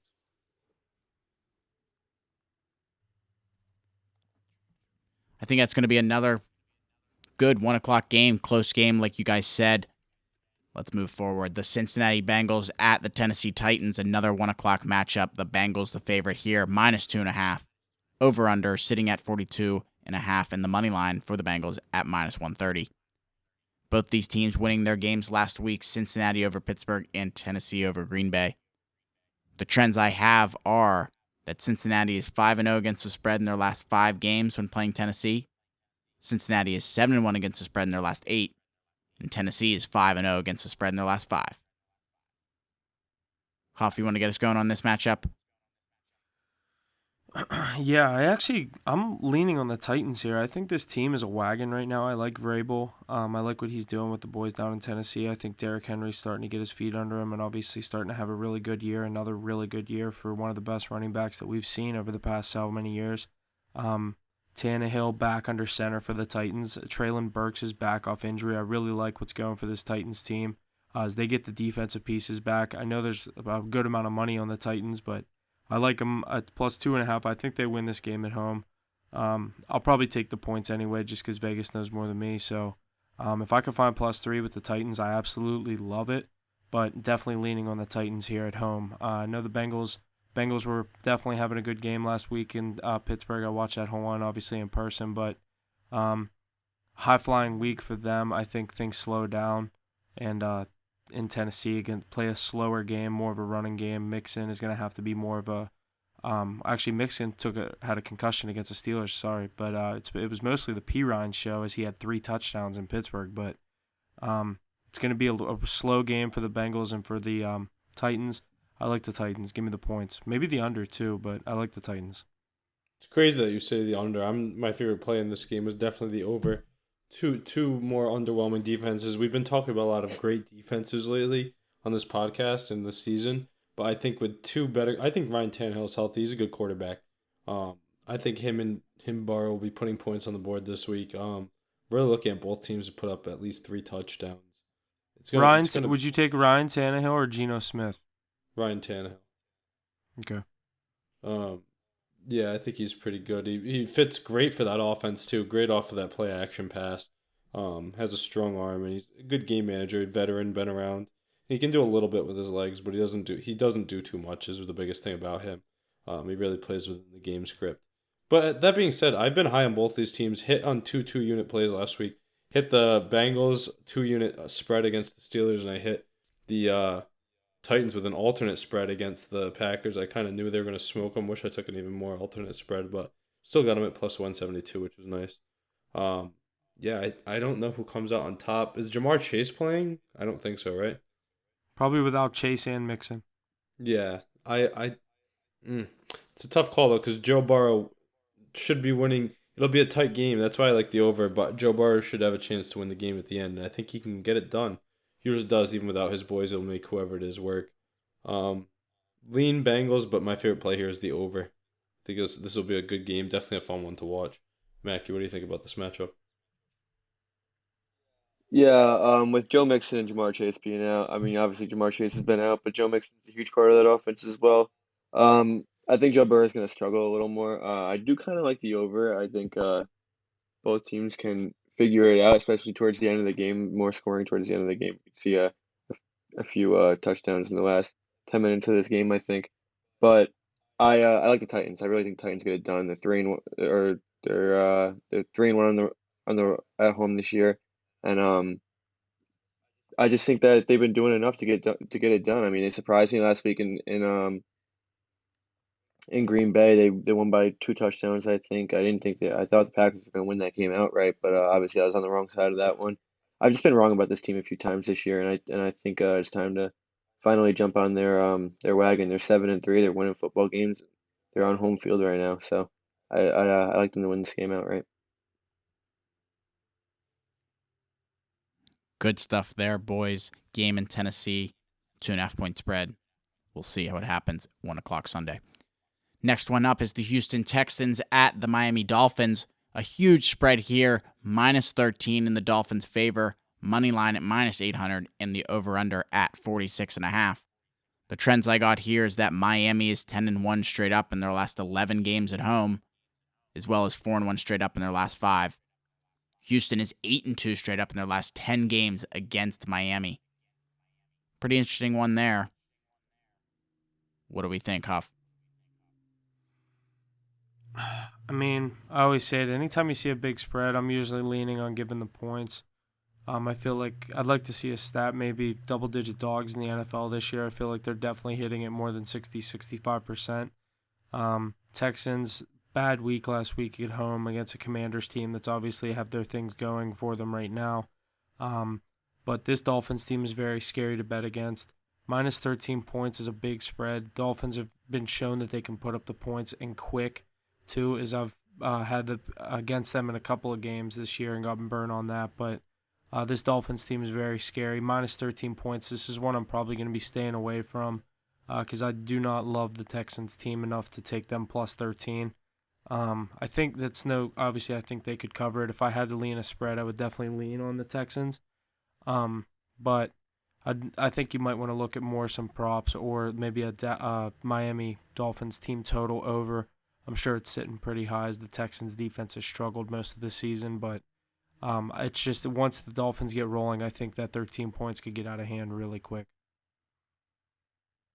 Yeah, I mean, I think I definitely see where you're coming from in that situation. I just think this could definitely be a slower game. I really like the under here. I think 13 points is a little ridiculous for Miami Dolphins to have a spread like that. But obviously they've been putting up points like crazy, but I just don't think they're that that good yet to give them a 13-point spread. I don't really care who they're playing. But I just think I like the under here. I think it's more slow game. We've seen spreads of over 10 points, so we see how slow they've been all season. The under on those games are just hitting at a ridiculous rate, and I think it continues here. I think the Texans keep the game slow a little at least. Tua's going to do his thing. Jalen Waddle, Tyreek Hill are going to get their targets, and they're going to put up their points. But hopefully, and I think that the Texans will be able to at least limit it a little, keep it towards the end of the game, at least make it respectable in the first half. Maybe fall apart towards the end, but I think it's definitely more of a low scoring game. I might look into a prop at the Texans team total under as well. I don't really think they get much going. They haven't gotten much going. Damian Pierce hasn't done anything in 3 weeks. Davis Mills hitting that sophomore slump worse than ever right now. So they don't really have much going for them right now. So I like that. I might look into that team total under. I don't know what it's sitting at right now. It's probably sitting around like 19, 18 points. So Definitely less than that. something to look into. You Yep. think so? Yep. They don't score much. They could be 13.5. Yeah, maybe you're right. Maybe like, well, if you think about it, what's 14 plus 27 is like 40, 42 points, 41 points. So that makes sense. Dolphins team total is probably 29.5. And that brings me into my play. I know you said that this is going to be a low scoring game. I do think it is a low scoring game from the Texans sidelines. 13 points, maybe I even take them at the spread at that point, but I'll probably tease them or something like that. But my favorite play is the Dolphins team total over. I think the Dolphins will light them up through the air. I know we alluded to Stingley earlier, but teams have really lit up this defense for a lot of touchdowns, and it's pretty easy for them to walk the field. With Mike McDaniel's offense? That's his name, the coach down there in Miami, first year head coach. He calls the right plays at the right time, so they'll get theirs. And with Tyreek Hill, Jalen Waddle, I think he's out. I don't know though. So many playmakers on that side of the ball. I think the Dolphins will put up their fair share of points and definitely get the win. Don't know about how much, but I like the Dolphins team total over in this game a lot. Definitely happy that Tua and the boys are off the bye so we can bet on them again. Tyreek Hill's the man. 13 points is a lot. We'll see what happens there. Last 1 o'clock game we got is the Chicago Bears at the New York Jets. The Jets are the favorite here at minus 4.5. Their money line sitting at minus 196, and the over/under sitting at 39.5. Another tough game to watch last week. 13 points scored between Jets and Pats. Will the Jets get more points here? They're spread 4.5. The trend I got is Chicago's 5-0 against the spread in their last 5 games against the Jets. What do we think here? Ace, you want to get us going? Definitely. Yeah, we really came after the Jets after their poor performance against the Patriots, but Huff and I were saying it earlier on the pod, I think this is one of the top 10 defenses in the NFL. So if there was ever a get-right game for the Jets, especially at home, MetLife, terrible stadium, I don't even know if they really like playing there, but if there's ever a good time to get right, it is at home, and it's against the Chicago Bears. Justin Fields has been playing out of his mind lately, looking like the best quarterback in his draft class. But the Jets really match up well with this running style quarterback out of Chicago. And if Zach Wilson or whoever they want to put back there, maybe it's Mike White, but Salah's been true to Zach Wilson. Um, Wants to get something going on the offense after being disappointed last week and really 0-1 to their team, then they'll get it going against the Chicago Bears defense. I like the Jets to win this game. Those points, 4.5, are a lot to me. Maybe I take them in a teaser, get them +3, somewhere around there. But yeah, it's going to be a tough game, but I think the Jets win outright. Bears are a tricky team that like to hang around. Justin Fields, like I said, playing good football, but I just think that Jets defense is too much for him to run around all day on. Yeah, I'm kind of on the opposite side of this here. Surprising because you're all on Justin Fields and I'm not, but I think this is a good situation for him to run around because it's Jets defense is all right, but it's good at like lockdown defense and just playing their position. The second you bring in a running quarterback and he's scrambling all over the place and all their backs are turned to the receivers, I mean, he's 20 yards downfield already. I think this is a really good situation for the Bears to be in. Obviously, Jets had nothing going on offense last week. I mean, obviously, the Patriots have a very good defense, but Zach Wilson was missing like checkdowns, wide open checkdowns. So, no excuse for that. Jets also, Robert Saleh said he doesn't have a starter for that game yet. So it's a lot up in the air for that team right now. They have a lot of complications going on right now. Obviously you're not confident in Zach Wilson at all, and team 6-3. So you got to find out a QB situation there. Season's going to end pretty soon, but I like the Bears here. I think this is a situation where you can expose the Jets. And I know the Jets are better than a lot of people think, but I still don't think they're as good as a 6-3 team should be. And I think the Bears are actually better than a 3-4 win team. They're whatever they six are. and four. They're 6-4. Jets. Okay. 6-4. Whatever. Same thing. Kinda. But yeah, I think they can definitely their confidence is definitely at a bottom at a low right now. Only putting up 3 points last week. Obviously, it's a tough divisional loss. Offense has nothing going for them. Could be a low scoring game. I think neither team is really going to figure anything out. We can see if Joe Flacco comes in, maybe the Jets get something going. But I really think the Browns, or not the Browns, the Bears will win this game outright, and Jets will be struggling again, sitting at 6-5, and not really knowing what happened to their good season.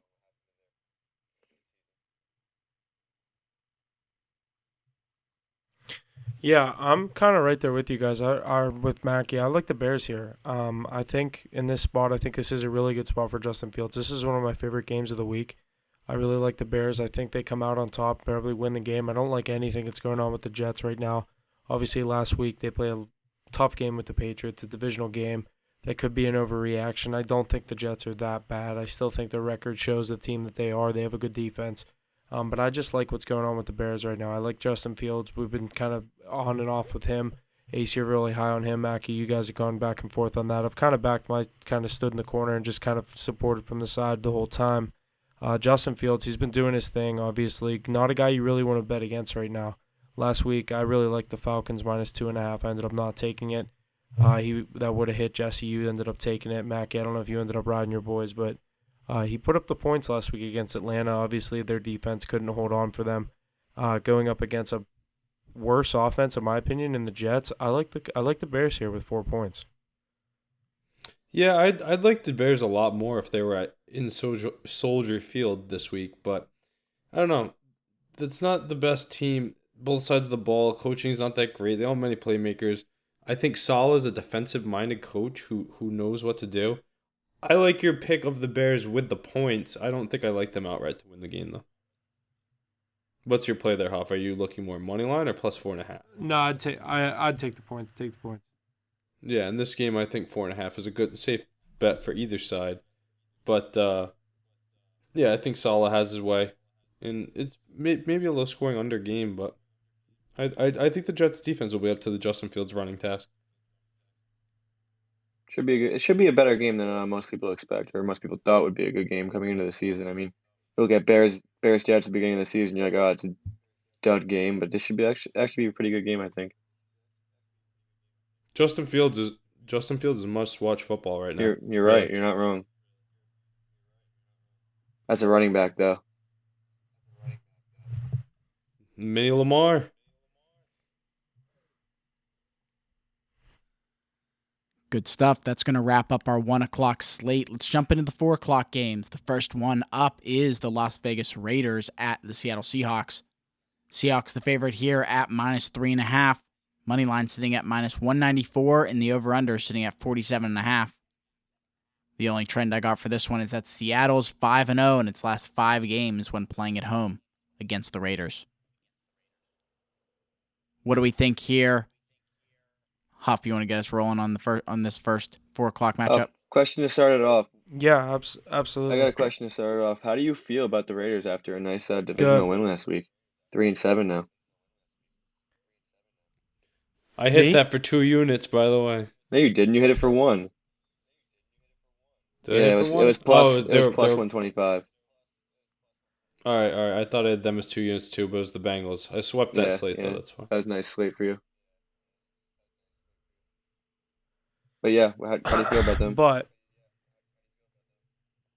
I don't know. That's kind of going to get into my point, and I'll say this. This Seattle team has been very good coming off a bye this week. I'd like them at home against a struggling Raiders team, and I say struggling because that's a very emotional win last week, a divisional matchup in overtime, a comeback win. Obviously, I mean, I'm been a Broncos fan since Russ got there this season, so it's not like, I mean, this style of play is very boring to watch, so there wasn't much of a surprise to me that they ended up blowing that game. I was not watching the game, but it didn't surprise me one bit whenever I saw the final score when it went in overtime. I just think that was a very emotional win for the Raiders to come back and win that game, and I think they come out this week in Seattle, a very tough place to play. Coming off a bye, I think Kenneth Walker has a huge game. Geno Smith, maybe a tut or two to DK Metcalf and Tyler Lockett. I like the Seahawks here. I also really kind of like the over, 47.5. Maybe Josh Jacobs or Devontae Adams is able to find the end zone. I know the Raiders have kind of been able to score in the first half of games. I know last week was kind of flip-flop of what they're normally been doing, putting up points in the first half and then kind of falling off. But I like the Seahawks. I'll take the points too. I like a -3, -3.5. Prefer -3, but I'll take the -3.5. I think they get the job done on their home field. I really like the Seahawks here. Yeah, I'm definitely on the same side as you. I mean, maybe if the Seahawks weren't coming off a bye, it'd be a little bit of a different story. But this team getting a chance to regroup themselves. Home off a Yeah, bye. I mean, this team getting a chance to regroup themselves, being able to play at home. Seattle's already a tough place to play in. Coming off a team that is at one of their high points of the season so far. It's a nice divisional win.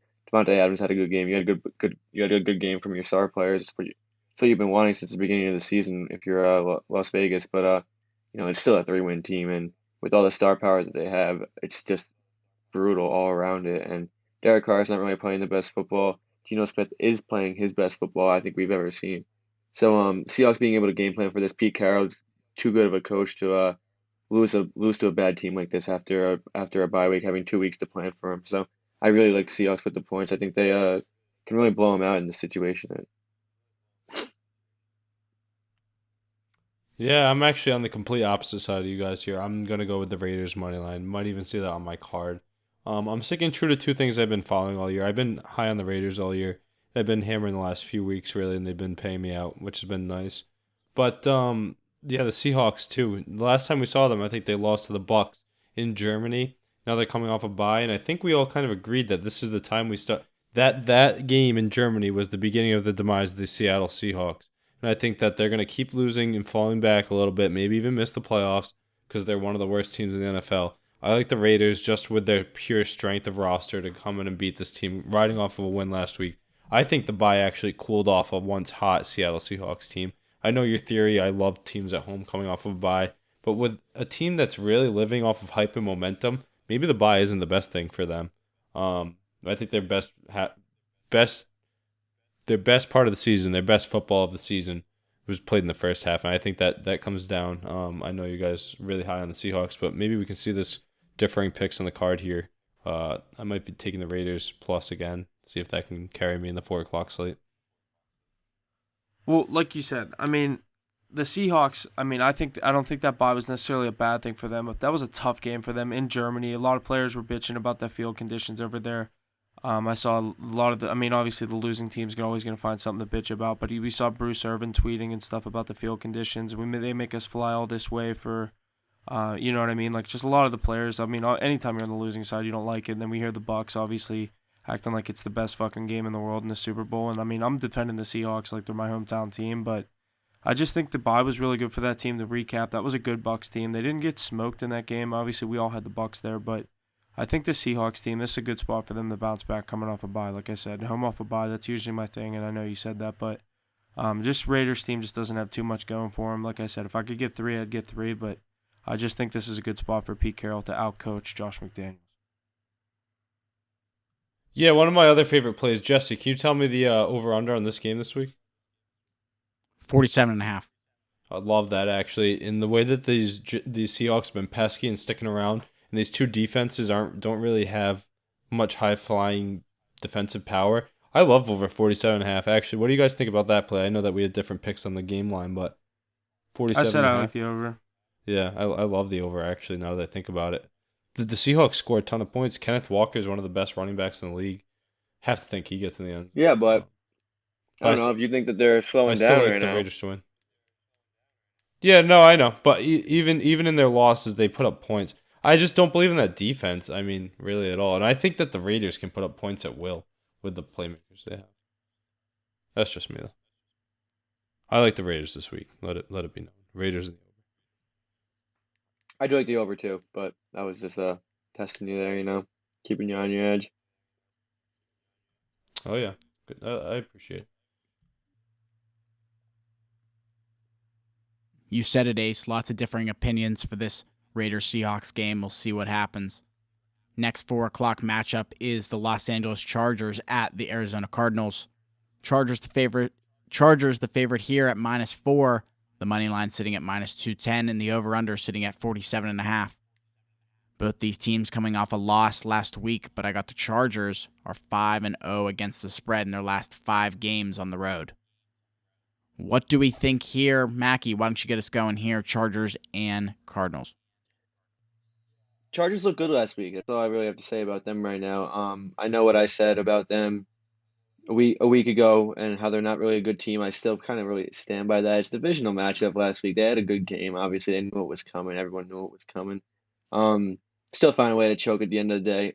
I don't know if that's more if that says more about I was just gonna say that. I knew you were getting to that. I don't know if that says more about Patty Mahomes or the Chargers in general, or it's just a mix of both. But that's game management. yeah, it's just brutal. I mean, the Chargers are so good at losing games. Pat Mahomes so good at winning games. It was just everyone knew they were going to score a touchdown in that drive.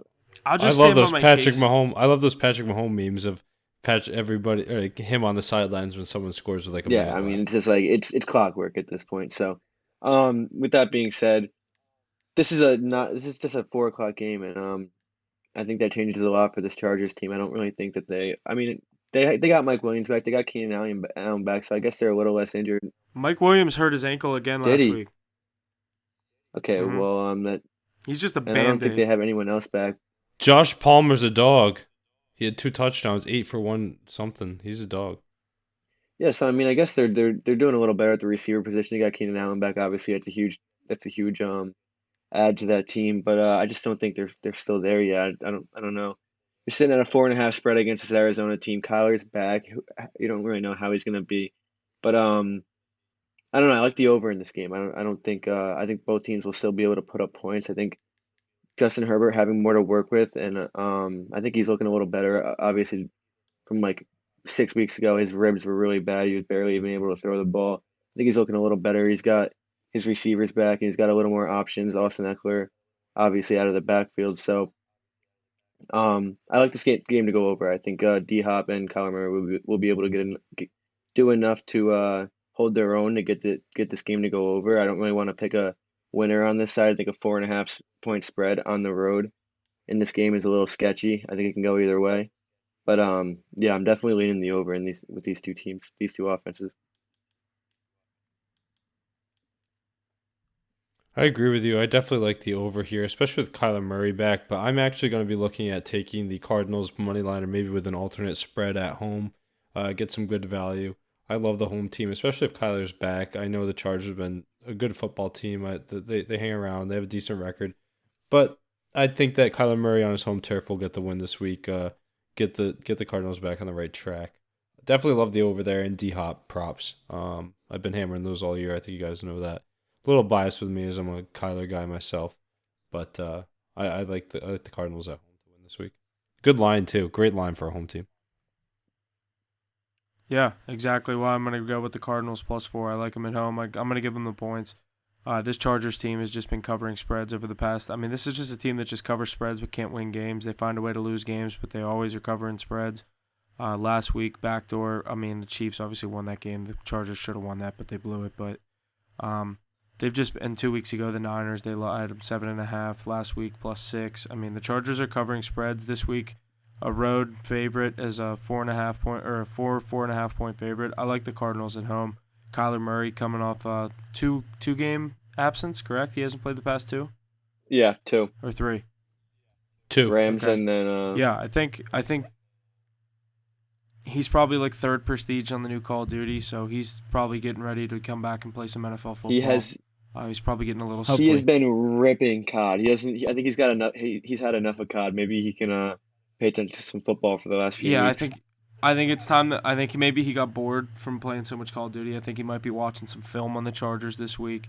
That injured defense. So I like the Cardinals +4. I think it's going to be a good matchup there, Cardinals and Chargers. The next one up, another 4 o'clock game, the Los Angeles Rams at the Kansas City Chiefs.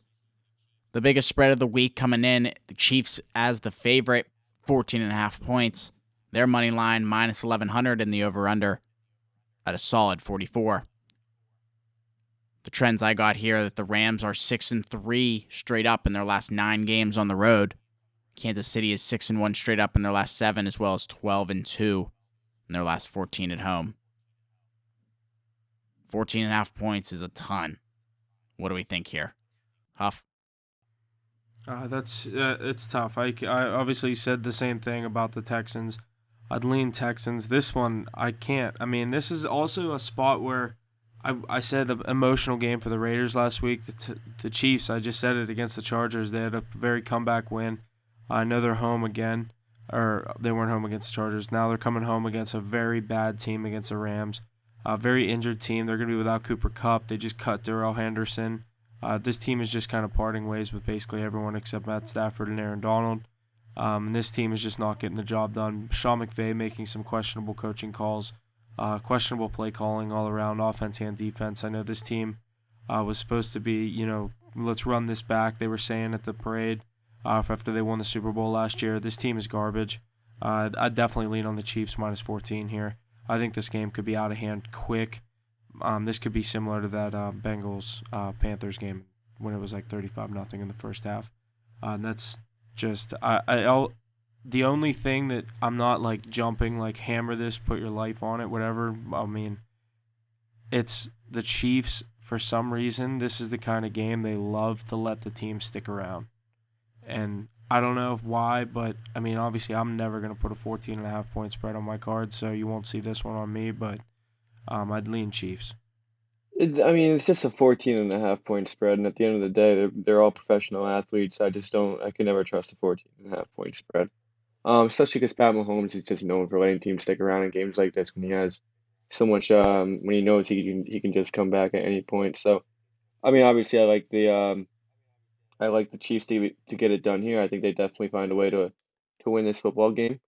But I don't know, 14.5 points is just too much for me. It's too much for me to take on a spread, and I don't know, it's a stupid line. Probably gonna stay away from this game.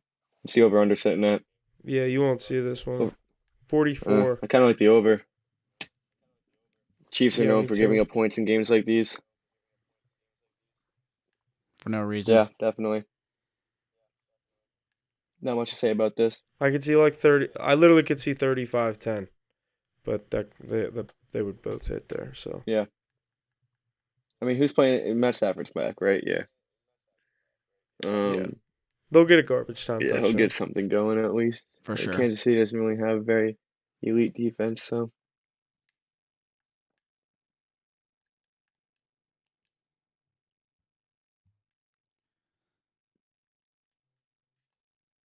Good stuff there, boys. Let's jump over this next matchup, the New Orleans Saints at the San Francisco 49ers, our last 4 o'clock game. The 49ers are the favorite here at -9.5. The money line sitting at -450 and the over-under sitting at 43.5.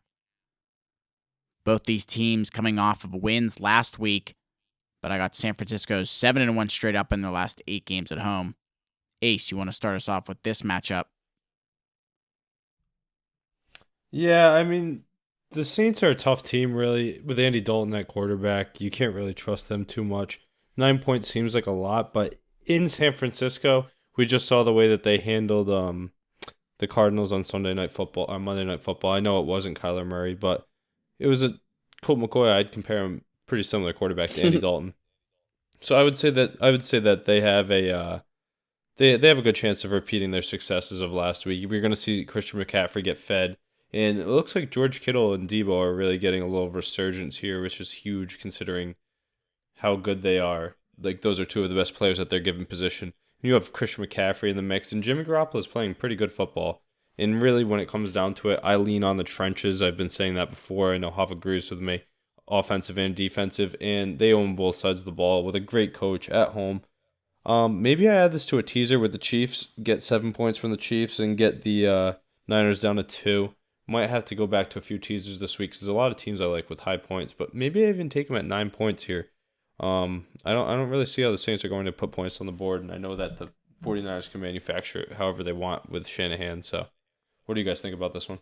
Yeah, I'm coming off of, I took the under on that Monday night game the other night with the Niners, and like you just said, I don't know how the Saints are going to get points, but I didn't really know how the Cardinals were going to get points either. And James Conner ended up finding the back of the end zone. They had 10 points at half. So, I mean, bad teams always find ways to score points. It's the NFL. It's just how it is. But I do really like the not. Any given Sunday. Yeah, exactly. I do really like the Niners to cover 9 points here. I think this team is top 3 team in the league now with Christian McCaffrey, and that defense is just stellar. You got Jimmy Garoppolo playing at an elite level, obviously with all the weapons he has with Brandon Ayuk, Debo Samuel, George Kittle. You're just including all these players. There's too many mouths to feed to guard, and obviously the Saints have a pretty good defense, but you can't guard all that. You just can't, especially with that run game being what it is with Christian McCaffrey. So I really like them to run up the score here. I like them to cover 9 points here. And this team is just they're something special. I really like this team, and this is the one team that I'd really be scared of coming out of the NFC. As a Cowboys fan, it's the one team I don't want to see. It's the team that beat us last year, and they've only gotten better. So, I like the Niners to cover 9 points here in a non-primetime game. I really think Kyle Shanahan's due for his ring at some point. Maybe him getting McCaffrey really does it. Yeah, I'm right there with you guys. I like the 49ers in this spot. I think the Saints, not too much coming out of them. I mean, obviously their team is what it is. Like you guys said, with Andy Dalton there, Olave, they still have some weapons for him to utilize, but I like the Niners on their home field. Kyle Shanahan, one of the best head coaches in the NFL, in my opinion. So I like the 49ers -9.5. This might be another one I look first half full game. What's next? Sunday night? Sunday night football? Yes, sir. Good stuff out of our last 4 o'clock game. Moving into Sunday Night Football, the primetime game featuring the Green Bay Packers at the Philadelphia Eagles. The Eagles are the favorite here at -7. Their money line sitting at -295, and the over-under sitting at 46.5. The only trend I got here is that Philadelphia is 9-1 straight up in their last 10. Like usual, the question is, do they cover the 7 points? It is at an even 7 here on FanDuel. Huff, you want to get us rolling? Yeah, I'll get us rolling here. This Eagles team is starting to just remind me so much of the Steelers team of 2 years ago that started out undefeated. I've said it once, I'll say it again. And they're just going to keep getting really big spreads and not cover them, just like that Steelers team did. Their record got them all their spreads. This team is a good team. Primetime Sunday Night Football. Aaron Rodgers is going to come in and spoil the party. I'll take the Packers +7 and the under. Wow, that's crazy. I actually think that this is a great line for the Eagles here this week. I think the Packers are not a good team. They're pretty banged up. Yeah, they get Christian Watson, who's been a nice playmaker addition, but now they have to leave the confines of Lambeau Field and try and win a football game against one of the best defenses in the NFL. And they have to cover all of these playmakers. Without Rashawn Gary, how are they going to stop Jalen Hurts as a read option? Miles Sanders having his resurgence year. A.J. Brown's a stud. and they have a bunch of other targets. I'd like to see Goddard back in the fold. That would help a lot for a Sunday night tilt, but you know that they're going to be ready to roll down in Philly, especially at home on Sunday Night Football. See some of those dog masks in the crowd, that defense with all those big signings. And you see they got Linval Joseph, and then who's the other guy they got up short the line? Ndamukong Suh. So I know they struggled the last 2 weeks, but going back home in the prime time against a weak team, that'll get them right. And 7 points isn't too much. I like that number a lot. I might be taking that. Worst case, we'll get a push there. Mackie, who do you agree with, me or Huff here? Yeah, I don't really know because this Eagles team goes back and forth, but I do lean Huff's logic here, and I think he's more right about this team than most people are because I mean they squeaked that one by the skin of their teeth last week. Matt Ryan just losing football games like he's good at. So, they got a 1 point win last week against the Colts, squeak one by, but they have not been looking like that team that started 8-0. They let Washington defense tore apart Jalen Hurts. He didn't do anything in the second half. Washington killed the Steelers and they killed the Eagles. Yeah, but that's a divisional game, and they're winning game. The Commanders would beat Aaron Rodgers too. Yeah, I mean Aaron Rodgers. They did. Yeah, they Aaron did. Rodgers is also 1-4 on the road this year. So again, it's a scary spread. It's obviously prime time, so you gotta look. You gotta take that into favor. Obviously, that leans more Packers there. You're obviously going to take 7 points there, but yeah, I don't really have a play on the spread. I guess if anything, I'll lean Packers +7. Probably not going to have a play here. If anything, I'll look at a prop or two. But yeah, it's a sketchy spread. I don't really like it. But I think Vegas is spot on with this one. I am excited to watch the Sunday Night Football game. My only thing is the Packers' defense is so sketch. Yeah, literally, without Rashawn Gary, how are they supposed to stop that two-headed snake with the read option? Yeah, I mean, he doesn't have all the confidence in the world right now. It's just it's Sunday Night Football. They'll figure it out. Sunday primetime game, Packers and Eagles. Going to be an interesting one. I think you guys said it right. Vegas has this spread right on the nose. Let's move over to our Monday primetime game, the Pittsburgh Steelers at the Indianapolis Colts. The Colts are the favorite in this matchup at 2.5 points. Their money line sitting at -144 and the over-under sitting at 39.5. Both teams coming off a loss last week, Pittsburgh to Cincinnati and Indianapolis to Philadelphia. But the trend I got here is that Pittsburgh is 5-0 straight up in its last 5 games against the Colts. 2.5 points here as the spread. Huff, what do you think the Steelers are going to do this week? Yeah, this is a very interesting game. Obviously, the Steelers are the Steelers this year. Just kind of very below average team with a pretty average to elite defense still that's going to get the job done. Last week didn't look so well, but they still have the guys on the defensive side of the ball to get the job done. This Colts team is a very interesting team for me right now as well with Jeff Saturday. I feel like interim coaches are teams that you don't necessarily want to bet against because you have no idea what the fuck they're going to do. And they've been showing Jeff Saturday like running around doing warm-ups like he's literally about to be snapping the ball 65 times on Sunday. He's running around with AirPods in like he's like literally like he's going to be playing, not even coaching. Oh my God, I don't know. Jeff Saturday. I'm scared to bet against this Colts team. But we all know who I'm going to be leaning on. I think Steelers primetime. The Steelers get the job done in primetime. They just always do. I had them +7.5 against the Dolphins on Sunday Night Football. Covered that, lost by 6. I think Pickett, TJ Watt, Minka, they get the job done. The defense is looking better, obviously, last week. I think P. Ryan coming into the game, obviously, that fucked everything up. When you game plan for a guy like Mixon that's going to get 30 snaps or 20 carries, you know what I mean, 30 attempts, whatever, for a game.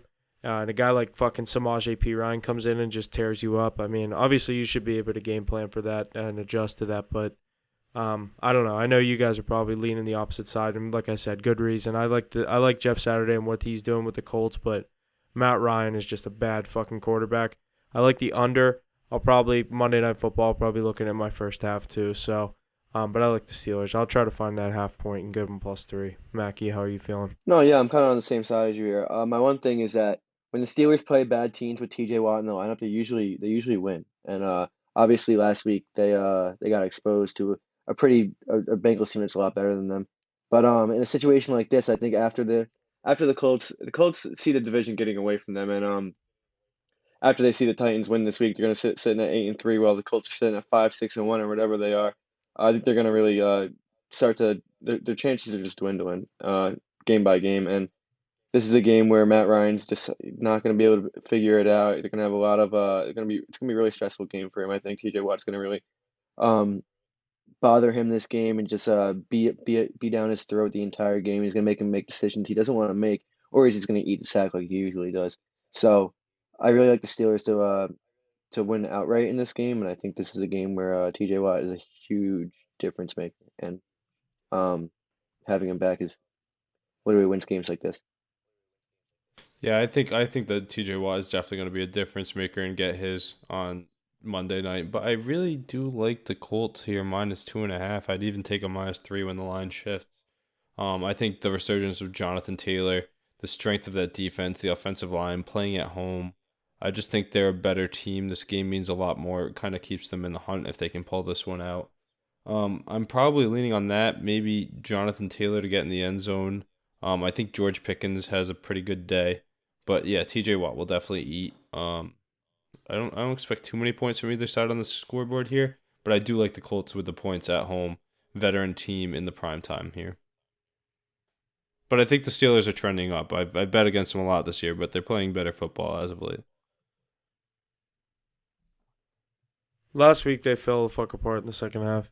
Well, Joe Burrow. Bengals, Yeah, Bengals, Burrow Bengals figured are it just a out. much better team. Yeah. That's why I went with a 2-unit play there. Yeah. Nice play, Ace. I really like that. That was a really nice hit. I think you hit that one on the head right there. It's nice to see you benefit from it. 2 units. It's nice. Yeah, the Bengals are they're a good team. They're starting to turn that season around after a torrid start. And like you said, Steelers beat him in the beginning of the season. And Joe Burrow's like that too. Like he's not gonna let you do that twice in one season. I think so too. Joe Burrow is one of the top quarterbacks. Will be here for a long time. But yeah, the Steelers team going to be pesky, making this a hard game to bet on, especially Mike Tomlin. But I think the Colts being at home, if this was in Heinz Field, I'm not calling it whatever it's called now, but if this was in Heinz Field, I would take the Steelers, and it might be an even pick 'em. But in Lucas Oil Stadium, give me the Colts. Yeah, Ace, I know what you mean, though. If this game's at home, it's a lot easier to take the Steelers. Obviously, that crowd in prime time, obviously, in Pittsburgh. But I wanted to go to this Colts game. Me and Jesse were actually trying to make this our away game of the year, but couldn't end up swinging it with it being the holiday weekend. But, yeah, Steelers, I always say I like the Steelers in prime time. Tomlin usually gets the job done when the lights are the brightest. So we'll have to see. That's going to do it, though. What is this, week 12 already? Damn. Week 12. Yeah, so that's going to do it, I think. That's basically all the games for Week 12. We went through some NBA, some NHL. Definitely stay tuned to the social media, all the college football, college basketball, NBA, NHL, NFL. We're definitely rolling in 5 sports right now as the MLB came to an end a couple weeks ago. But, yeah, and if you're not already, make sure you're subscribed wherever you're listening. Leave a comment wherever you're listening to, Apple Podcasts, Spotify. That's something that's going to help us grow. That will make a huge deal for us. So make sure you're doing that. Tell someone to do it. Really, something we really appreciate. So, but yeah, other than that, thanks for listening. That's going to do it for me. And we'll see you guys next week. I don't know what else you guys got to say, but yeah, that's going to do it for me. Yeah, definitely excited for this week of football. A lot of great matchups. Like I said last week, things are heating up, and our whole team, even though not everybody was positive last week, we were just around it with 500 records at worst. So we're really starting to pick it up in all sports. Follow the socials, like Huff said, for all your needs. But big second half of the season coming from the boys. That's it for me. Go Pats. Go Bruins. Go Celtics. Boston's buzzing right now. Mackie, you got it. Yeah, you guys covered it right now. Just releasing plays every day. Stick with it. Good stuff, boys. Thanks for coming out. See you next week. And that's going to do it for us on this episode of Hit the Books. Thank you to everyone who tunes in each and every week. Without you, we wouldn't be able to do what we do here. So please like, share, and subscribe wherever you can.